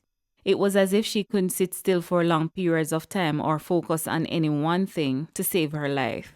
She did have ADHD. It explained so much about her. Cayenne handed her the coffee, and she paused long enough to drink it. It literally calmed her down. Cinnamon had never seen coffee work like that before. Anise's face took on a determined mask. Cinnamon deserves to know who her father is, and I will tell her. I know how much it hurts not to know the truth, Anise said softly. Before you tell your version of the truth, Rosemary sighed, I should tell my side at least. Anise didn't acknowledge her mother. She carried her cup to the kitchen and then returned and sat down. Cinnamon didn't know if she drew a breath. Cayenne put the popcorn in the microwave and came to stand at the kitchen doorway. She too didn't want to miss a word. Nobody spoke. Rosemary looked down at her hands, only rousing herself when the microwave pinged. Cayenne seemed reluctant to go for her unusual breakfast. I had an affair with Richard Greystone, Rosemary said softly. Cinnamon sat up straighter. He was my mother's friend from back in the day. They were all from the same neighborhood in St. Anne. He was the young businessman who made good. I came to Kingston for college and my mother told him to look out for me. That's it? Cinnamon asked skeptically. Why were you named Rosemary Ruby like his wine? He always talked about naming his first wine Rosemary Ruby. My mother said she liked the sound of it, so she borrowed it. His name came first, though I and the wine arrived in the same year. Oh, Cinnamon exhaled. Anyway, Rosemary inhaled shakily. When I came to Kingston, he took me places. I hung out with his family, his wife Noreen, and Noreen's brother Ronald. They were nice to me. He and Noreen were having problems long before I came on the scene. We started spending time together alone and we fell in love. He offered to divorce Noreen. She refused. She knew he had fallen for someone, but didn't know it was me. She said she wasn't letting him go. There were too many ties, the business and the children, and so Richard said we should stay away from each other. He didn't want to cheat on her. We stayed away from each other. I dated other people, including Ronald Cooper, Noreen's brother. I just never loved any of them, not at the time. I was so caught up in Richard's spell. And then one weekend, there was a storm warning. Students who were living on campus were told to evacuate. Richard came for me. He was going to take me home, but the weather got bad fast, so he took me to his Kingston apartment. We finally gave in to our desires and spent the weekend together. That's when Anise was conceived.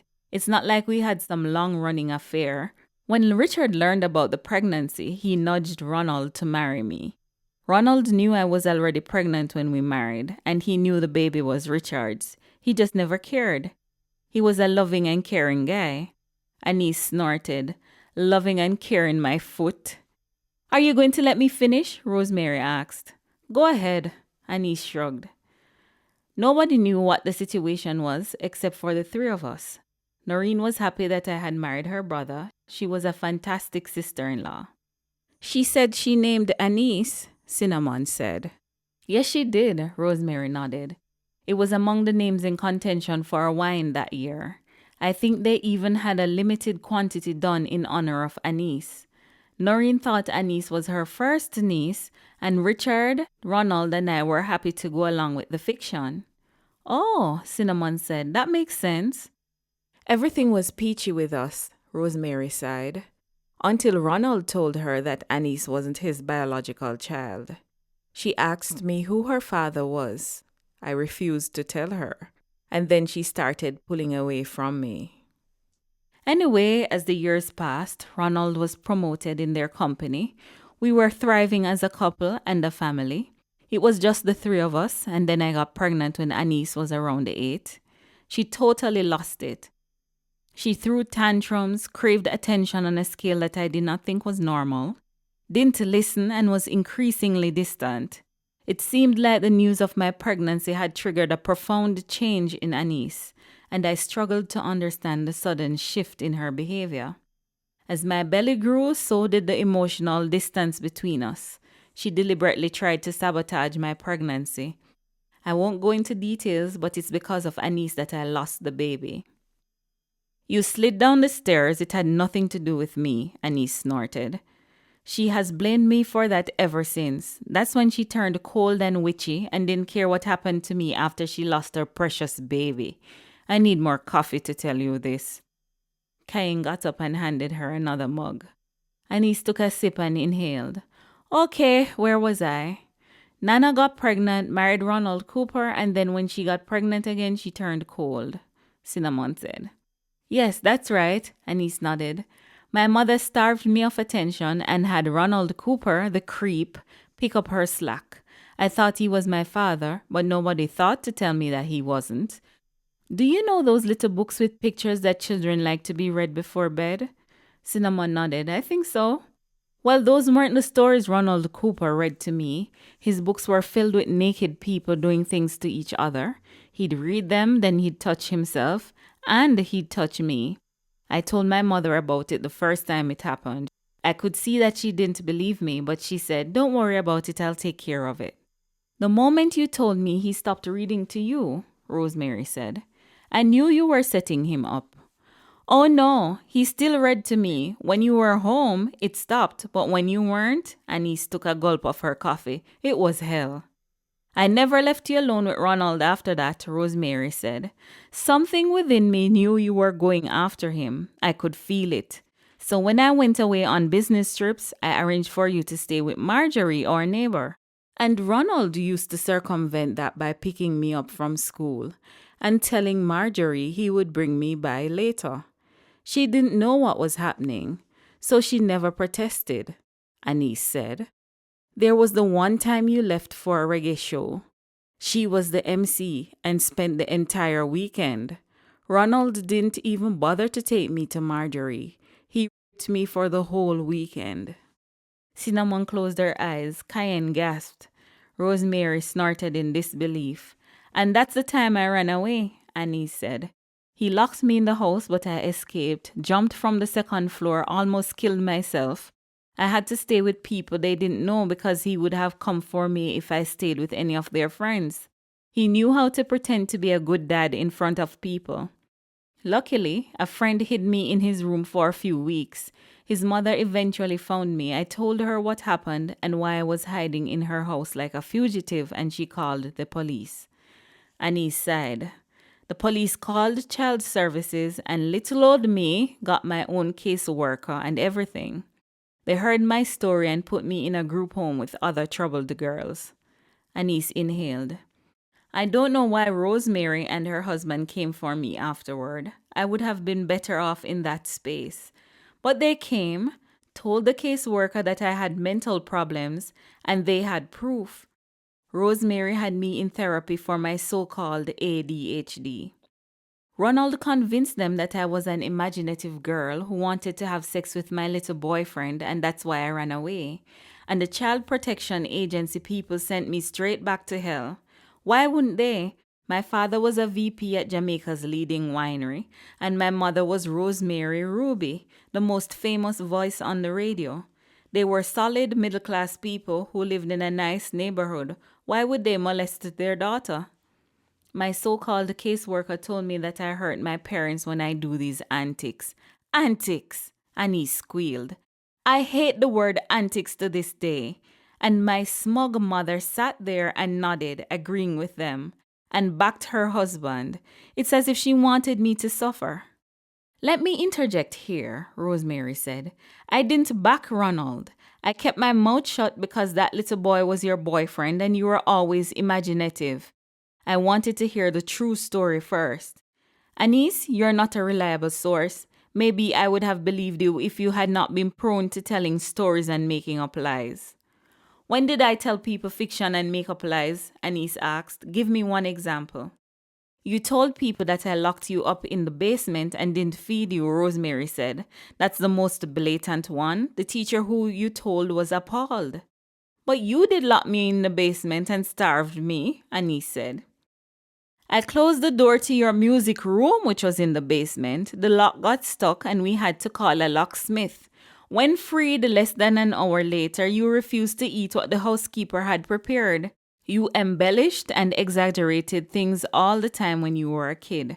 I was not about to jump on Ronald's case without a fair hearing just on your say-so. I just remember you weren't backing me, Anise said. Ronald dropped me off at school the day after Child Protection Agency brought me back and threatened me on the way to school. Don't you dare tell anybody, he said. So I ran away again. This time when I did, I made sure I would not be found. No one would think to look for me in the tenement yards in Tivoli. The housekeeper had family there and she was sympathetic to my plight, so I stayed in Tivoli. I almost went out of my mind with worry, Rosemary said. I didn't know where she was. That's when I clued Richard in about what was happening. He was devastated when he heard. We had agreed not to keep in touch after I married Ronald. He didn't interfere in our lives, and that was fine. When I told him that Anise was missing, it was quite a blow for him. Anise made a rude sound. You do not appreciate that I cared, Rosemary said. You still don't get how much I care for you deeply. If you had cared for me deeply, Anise snarled, you wouldn't have allowed that pervert back in the house with me. You made him carry me to school. You pushed your head deep in the sand thinking it would disappear. I married a pervert too. The moment I found out about Paul, I almost killed him. I wouldn't let him within an inch of my children after that. That's what mothers do. They defend their young. They listen to their children. They don't make excuses. They act immediately. How come I knew that was what I instinctively had to do, even though you claim I have a mental disorder? Where were your instincts? And you are perfectly sane. You have always been terrible, cold, and detached. Rosemary closed her eyes. You will never understand the difficulties of dealing with a child like you, Anise. You have mental health problems, you could not distinguish real from fake, and you made things up. I still to this day don't know if you know the difference. That's why I insist on being around when you tell your story. The silence was deafening. Anise looked at her mother in stony anger. Cinnamon glanced at Cayenne. The two of them were wide-eyed. Cinnamon almost expected Anise to leave after such a revelation, but she took another swig of her coffee. I found out I was pregnant shortly after running. The people I was staying with all worked the streets. They suggested I do it too to make money to survive. Sex work was easy. One of them told me, you have a pretty face, and you are already sexually abused. At least this time you'll be paid. So at 13, I started working the streets. I wasn't really showing even at 6 months. I was standing at the corner at one of our regular spots when the sun was about to set, and a fancy car drove up to my spot. I automatically went into work mode, Anise grimaced. An older man wound down the back window and said, Good God, what have we done? Anise sighed. He told me to get in. I got in. He said, Anise Crystal, Your mother sent me to find you." I started shaking. "No," I said. "I don't want to go home to them." "Everything is going to be all right," he told me reassuringly. He took me to a doctor's office to get checked over, and then he made a phone call. I was sitting next to him when I heard him say to someone on the phone, "Ronald, I found Anise. She's pregnant. You have 3 options: be charged with statutory rape and be left to the mercy of the state. I send someone to kill you now, or you kill yourself. You have until 6 o'clock to decide." Next thing I know, Ronald Cooper committed suicide. Shot himself in the mouth. "Serve him right," Cayenne whispered. "When I heard the news, that's exactly what I said," Annie snickered. "Anyway, Richard took me to Grandma Sadie's house because I was not going back to live with Rosemary Ruby ever again. If I never saw her face again, it would have been quite fine by me. I've always thought that Richard Greystone was a kind, compassionate man, the only one who listened to me when I needed someone to believe me the most. He gave me his number and said I should call him whenever I had a problem. I called him and we would chat. It was mostly me venting. He would listen and make suggestions. He was the best example I had of a father figure. I even took you up to his cabin sometimes, Cinnamon," Anise said. "Noreen used to join us occasionally. She was quite nice, warm and motherly. Richard told her about the falling out with my mom. I think she tried to make up for that. I had no clue that he was my father, not even a hint of a clue. I just thought he was a grandfatherly type who had been friends with Rosemary and Ronald from back in the day. He only told me the truth when I started dating Nelson Greystone 8 years ago." "You dated Nelson Greystone?" Cinnamon gasped. "He's your brother." "But I didn't know that. He didn't know either. I doubt he knows that I'm his sister to this day. I left him as soon as I heard. Luckily, we weren't serious. I found him goofy and genuinely wondered what I was doing with him." Annie shrugged. "When I found out that I was Richard's daughter, I was shocked, pleasantly surprised, and quite frankly relieved, because I thought we had the same father, Cinnamon. And it seriously grossed me out.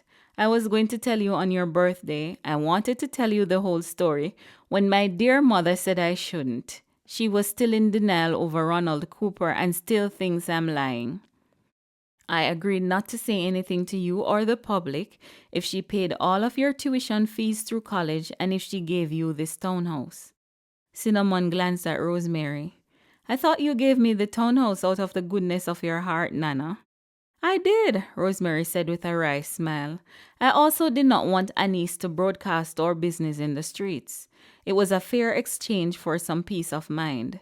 Now Richard has left her his inheritance and blown up this whole thing in our faces. After years of keeping secrets, he just upended the whole thing. What is it about people that when they feel their life slipping away, they don't care to keep the secrets they had emphasized you keep? What he did is pretty selfish, really. On leaving Anise his money, he, in essence, will force us to go public. He was a good man. I wish I had grown up with him and Noreen. I figure she was suing me because she has no idea what a convoluted story she was a part of." Anise finished the coffee and held it up to the light. This was good. "So to be clear, my father is Ronald Cooper?" Cinnamon asked faintly. "Yes," Anise nodded. "If you want to know about his side of the family, you'll have to ask Noreen. She's your aunt. I hope now that you've heard what happened, you'll appreciate that I'm unwilling to talk about him or see any pictures of his face again." Cinnamon nodded. "I understand." "Well, that's it." Annie stood up. "I am going to crash in Sage's bed. I suddenly have no energy. This part of my life is always draining. It's getting better, though, since I've been in therapy." "Okay, thanks, Mom," Cinnamon whispered. Cayenne hadn't touched her popcorn. Rosemary waited until Anise went upstairs. "We don't know who your father is, Cinnamon. I can't be convinced to this day that Ronald Cooper was a pedophile. He was the stricter parent of the two of us, and Anise hated that. I went into depression when I lost my second pregnancy, and yes, I did blame Anise. I can't prove that she deliberately set me up to fall, but I know she was exceedingly happy when I did. Ronald literally picked up the parenting slack that year during my depression. Anise started accusing him of reading her dirty stories when he found her with pornography in her room. She ran away to stay with Clive Green, a minor at the time, and the only reason he didn't get in trouble and why Child Protection Services didn't intervene further. Rosemary inhaled. Richard chose to believe Anise because he didn't know her, didn't know what we were dealing with. He couldn't fathom that she was telling lies. He thought he would just swoop in and do something for the little girl he had ignored up to that point. Poor Ronald. He killed himself because he knew Richard Greystone was not to be messed with, and he didn't stand a chance with Anise sounding so convincing. Rosemary sighed. I overcame my infatuation with Richard and grew to love Ronald. Anise never liked him. It's as if she knew he wasn't her biological father. She hated him from when she was just a tot, and he put up with everything. If you want to be sure who is telling the truth, you can do a DNA test with Noreen, Rosemary said. Or Calvin Green. He is Jaxon Wilde's lawyer, so you don't have to look too far. He was her little boyfriend. I think they were having sex. With Anise, you never know. Cinnamon gasped. Rosemary sighed. As for Anise being a prostitute, that never happened. Our old housekeeper Vanessa did help her to hide, but her sisters who Anise stayed with were street vendors. They sold ground produce at the side of the road. They bought her story that she was being raped and they took care of her. That's where Richard found her at their stall downtown. I can't believe this, Cinnamon murmured. As for your father, Cayenne? Rosemary said, I did my best to warn him about Anise. He never listened. And now he's in jail for absolutely nothing. Do you remember ever being inappropriately touched by Paul? No, Cayenne said. I just heard that I was molested and accepted it was so. I was just 3. Well, he got 20 years of prison because of Anise's lies and paranoia. Rosemary sighed. Your mother unfortunately lives in her own little made-up world, and once she convinces herself of something, it's hard to convince her differently. Be thankful you never interacted with her much while growing up. Rosemary left. Cayenne walked her to the door. She slid all the way down to the floor after closing it. Can you speak? She asked Cinnamon after a while. I think so, Cinnamon whispered. Who should I believe? Cayenne looked dazed. If Noreen is your aunt, then Nana Rosie is the delusional one, defending her deceased husband at the expense of her child. She caused a world of hurt by not believing Anise. If this guy Clive Green is your father, then Nana Rosie is right, and our mother is a convincing storyteller and messed up at great levels. Or both things could have happened, Cinnamon said. Ronald Cooper could have raped Anise, as well as Anise could have had a boyfriend who she was having sex with. The ladies she stayed with downtown could have sold ground produce as well as their bodies. Whatever the true story is, I'm no closer to discovering who my father is or what really happened in the Cooper household. Chapter 15. Cinnamon couldn't wait to talk to Jax and ask his opinion. Boy, do I have a tall tale to tell you, she said as soon as she got into the car. Jax smiled. I am all ears. He listened with total incredulity and then frowned. Wow! So what should I do? Cinnamon asked. Whose story should I believe? I don't know what to tell you, Jax said. I would test both Noreen and Clive. Let me call Clive and find out if he could be a possibility. This is intriguing. He stopped at the side of the road overlooking a stream. They were in the foothills of the Blue Mountains. It was chilly already, so Cinnamon pulled on a sweater. Clive answered Jax groggily. Clive, Jax said, I am sitting beside Cinnamon Cooper, my girlfriend. Oh, that's a pretty name, Clive chuckled. I'm not jealous. I'm sitting beside my wife. We're having Saturday brunch. We will be topping that off with a bottle of Rosemary Ruby. You're steadily going through the stash, huh? Yup, the best birthday present ever, Clive chuckled. I told you my girlfriend's name, hoping it would ring a bell, Jax said. She is Anise Crystal's daughter. You said Anise was your first girlfriend. Oh man, it's a small world, Clive said. I remember the name Cooper now. Ronald Cooper was a piece of work. He was? Jax asked. Yes, Clive said. No offense to your girlfriend, but he was the worst piece of... Ahem, he cleared his throat. He molested Anise for years, she would tell me about it. Did you have a sexual relationship with her too? Jax asked. No, Clive said, offended. We were innocent girlfriend and boyfriend, hold hands and hug kind of thing. Besides, I felt sorry for Anise. She had it rough at home with her dad. The things he did to that girl. I hid her once for days at my house one summer. When my mother found out, we continued hiding her for weeks. Do you believe him? Cinnamon asked when Jax hung up the phone. Jax nodded. I do. Well then, there goes my grandmother's little theory, Cinnamon sighed.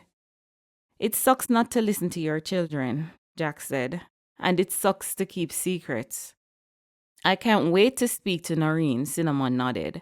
I would really like to do that DNA test for my peace of mind and to exonerate my mother. Jax clasped her hands in his. You know what? Let's do it. I can take you to her house right now. We can always visit the mountains at another time. Noreen Greystone's house was in the hills of Kingston and was quite close to where Jax's mother lived.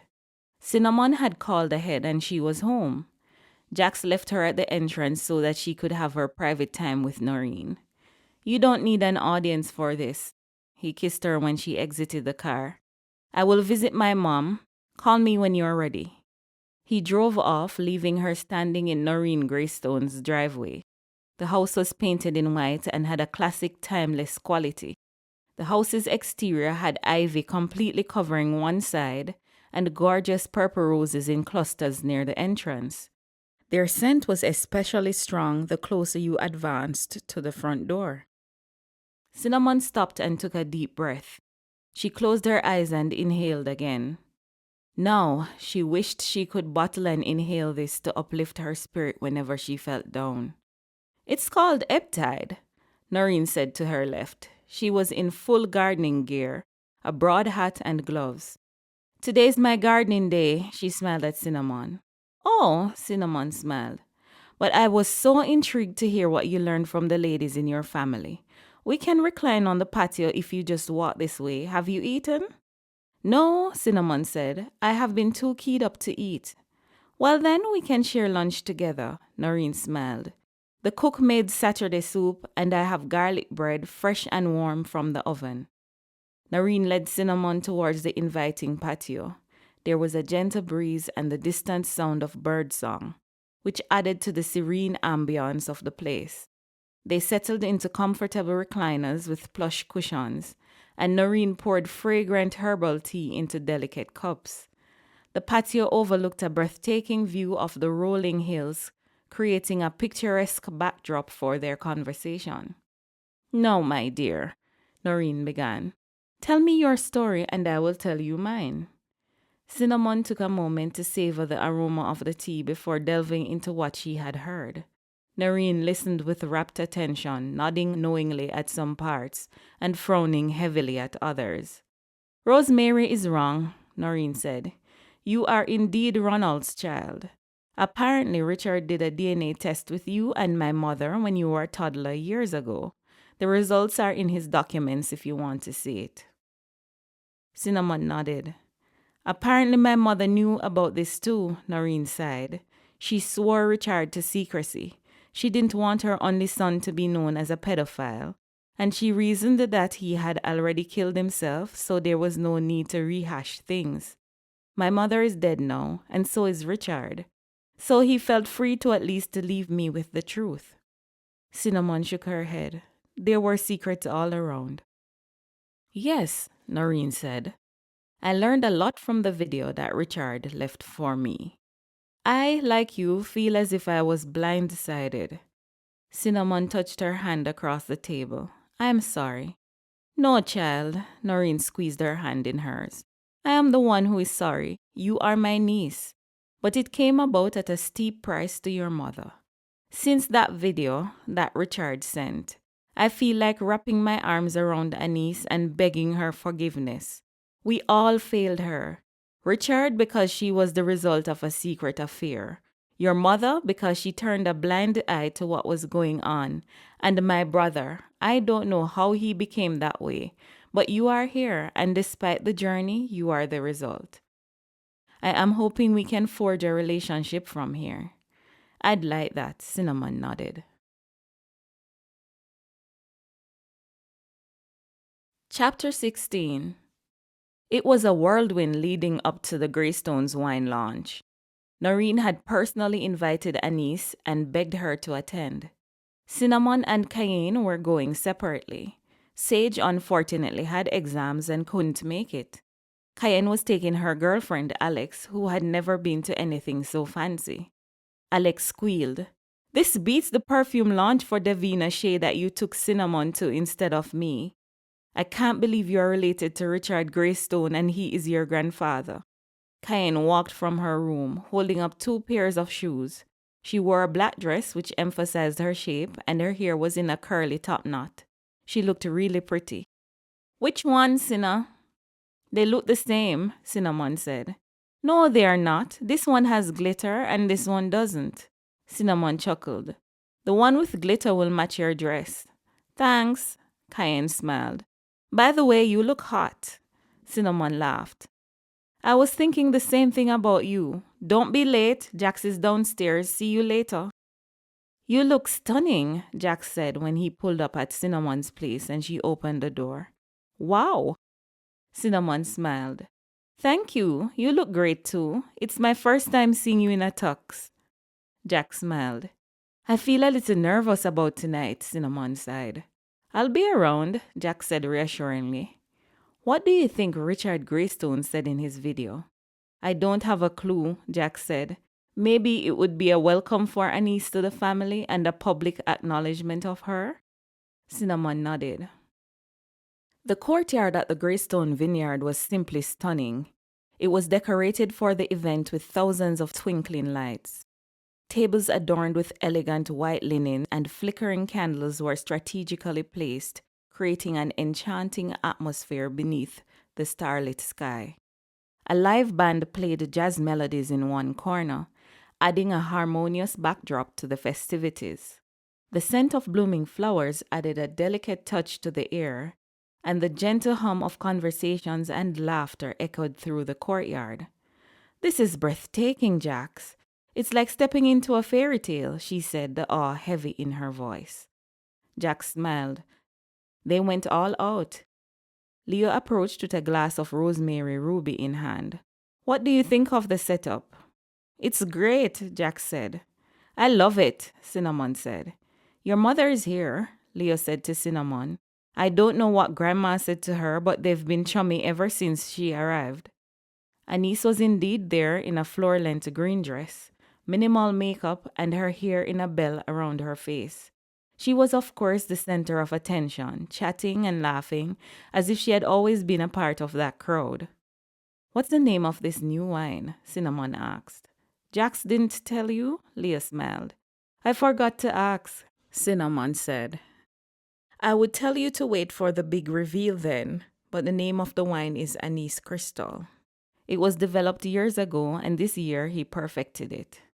Leo was called away, and Cinnamon hooked her hand in Jax's. "Are you okay?" He pulled her closer. "Quite fine," Cinnamon said. "I think my mother needed this." The surrealness of the night didn't change. Before the big reveal of the wine, Richard Greystone came on the screen.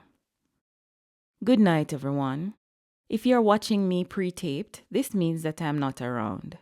In a way, I'm happy that I don't have to deal with the fallout surrounding the reveal of this secret. I apologize to my sons and their children for having to deal with this. But some secrets are meant to be told. Not all, just some. And this one I have wanted to share for decades. Anise Crystal is my daughter. I've always regretted keeping this particular secret. She deserves to be acknowledged and her rightful place be in the Greystone family.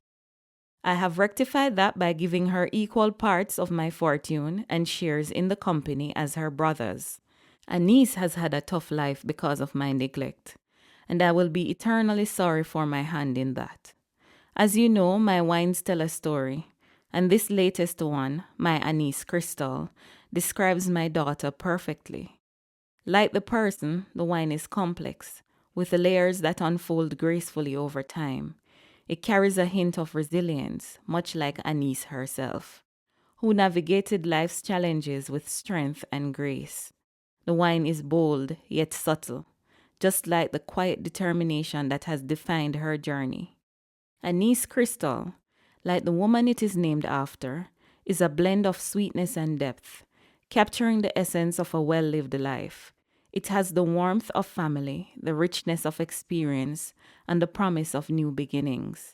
I hope that as you savor this vintage, you will enjoy the flavors and appreciate the story it tells, the story of a daughter finally acknowledged and embraced. To Anise, my sincere apologies for the years of silence. You are an integral part of the Greystone family, and your presence enriches us all. May this revelation bring healing, understanding, and a renewed sense of belonging. To my sons, thank you for your understanding and support during this unveiling. Family is a tapestry woven with both joy and challenges, and it's in our shared stories that we find the true meaning of unity.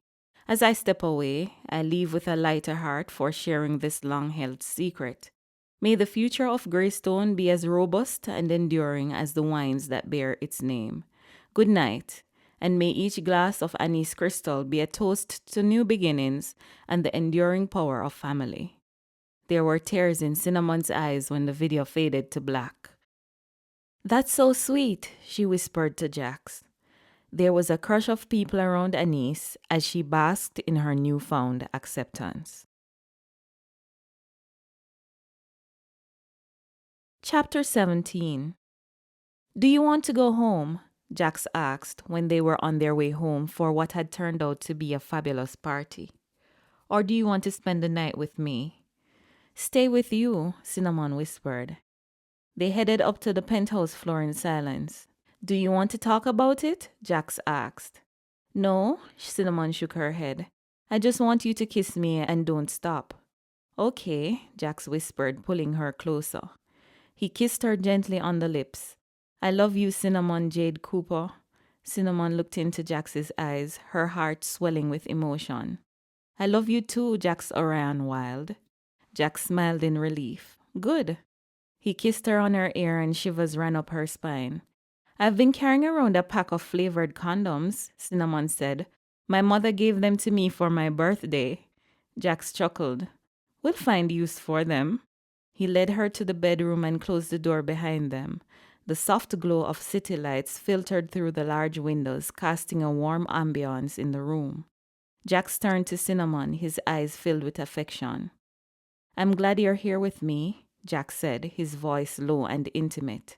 Cinnamon smiled, feeling a mixture of excitement and comfort.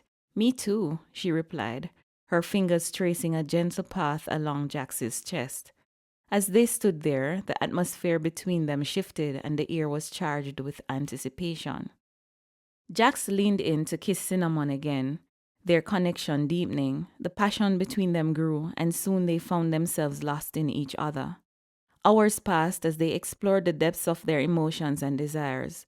The world outside the penthouse seemed to fade away, leaving only the two of them wrapped up in the warmth of their love. Cinnamon and Jax navigated the night with laughter, whispers, and shared secrets, creating a bond that went beyond the physical.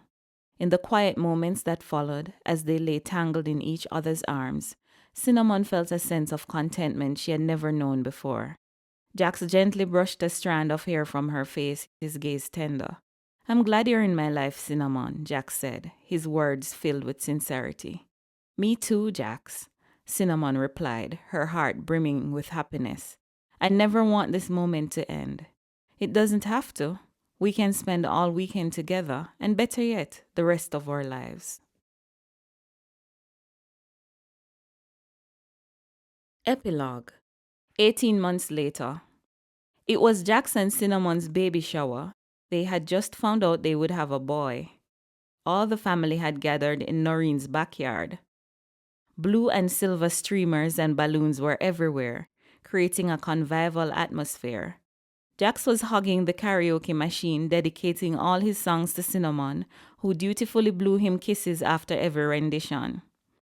If I were a carpenter and you were a lady, would you marry me anyway? Would you have my baby? Jax sang.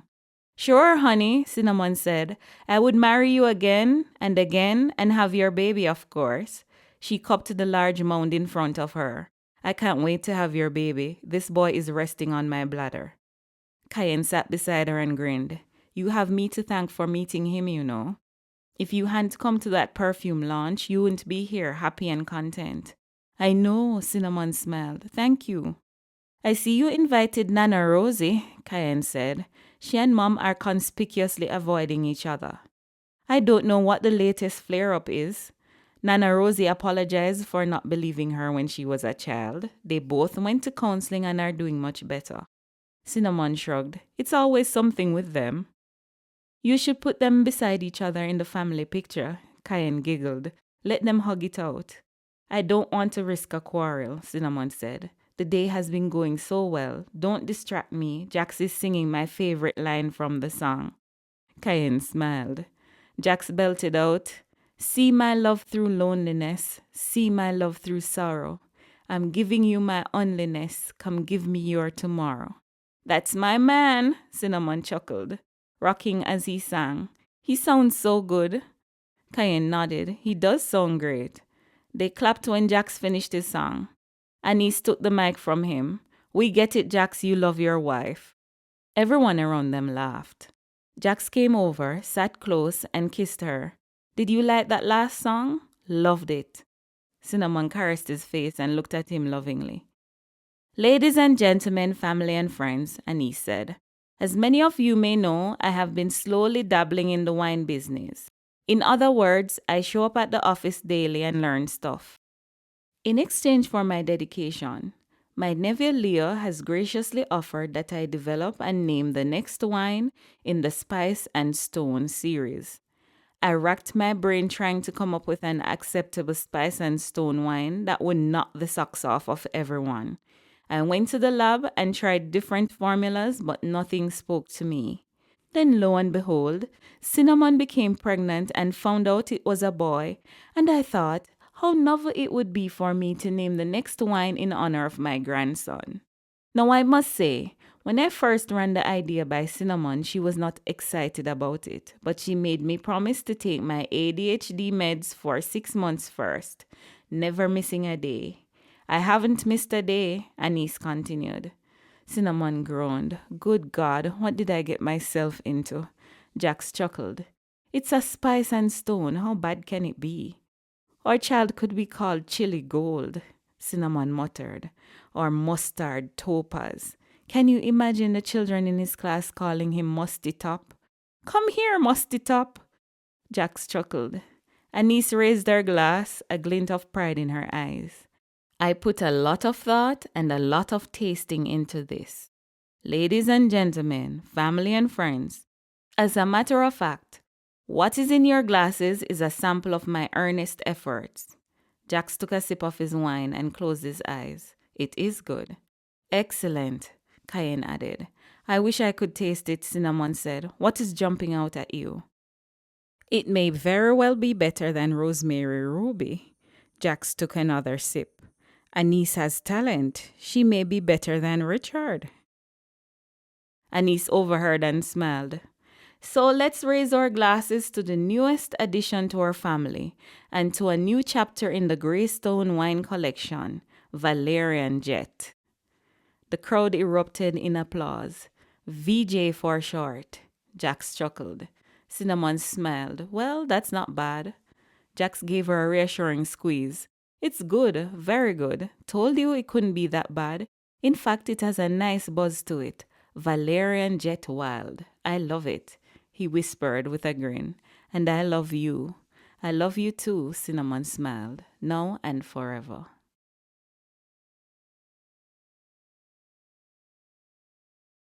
You've just finished Cinnamon, Book 1 in the Spice and Stone series by Brenda Barrett.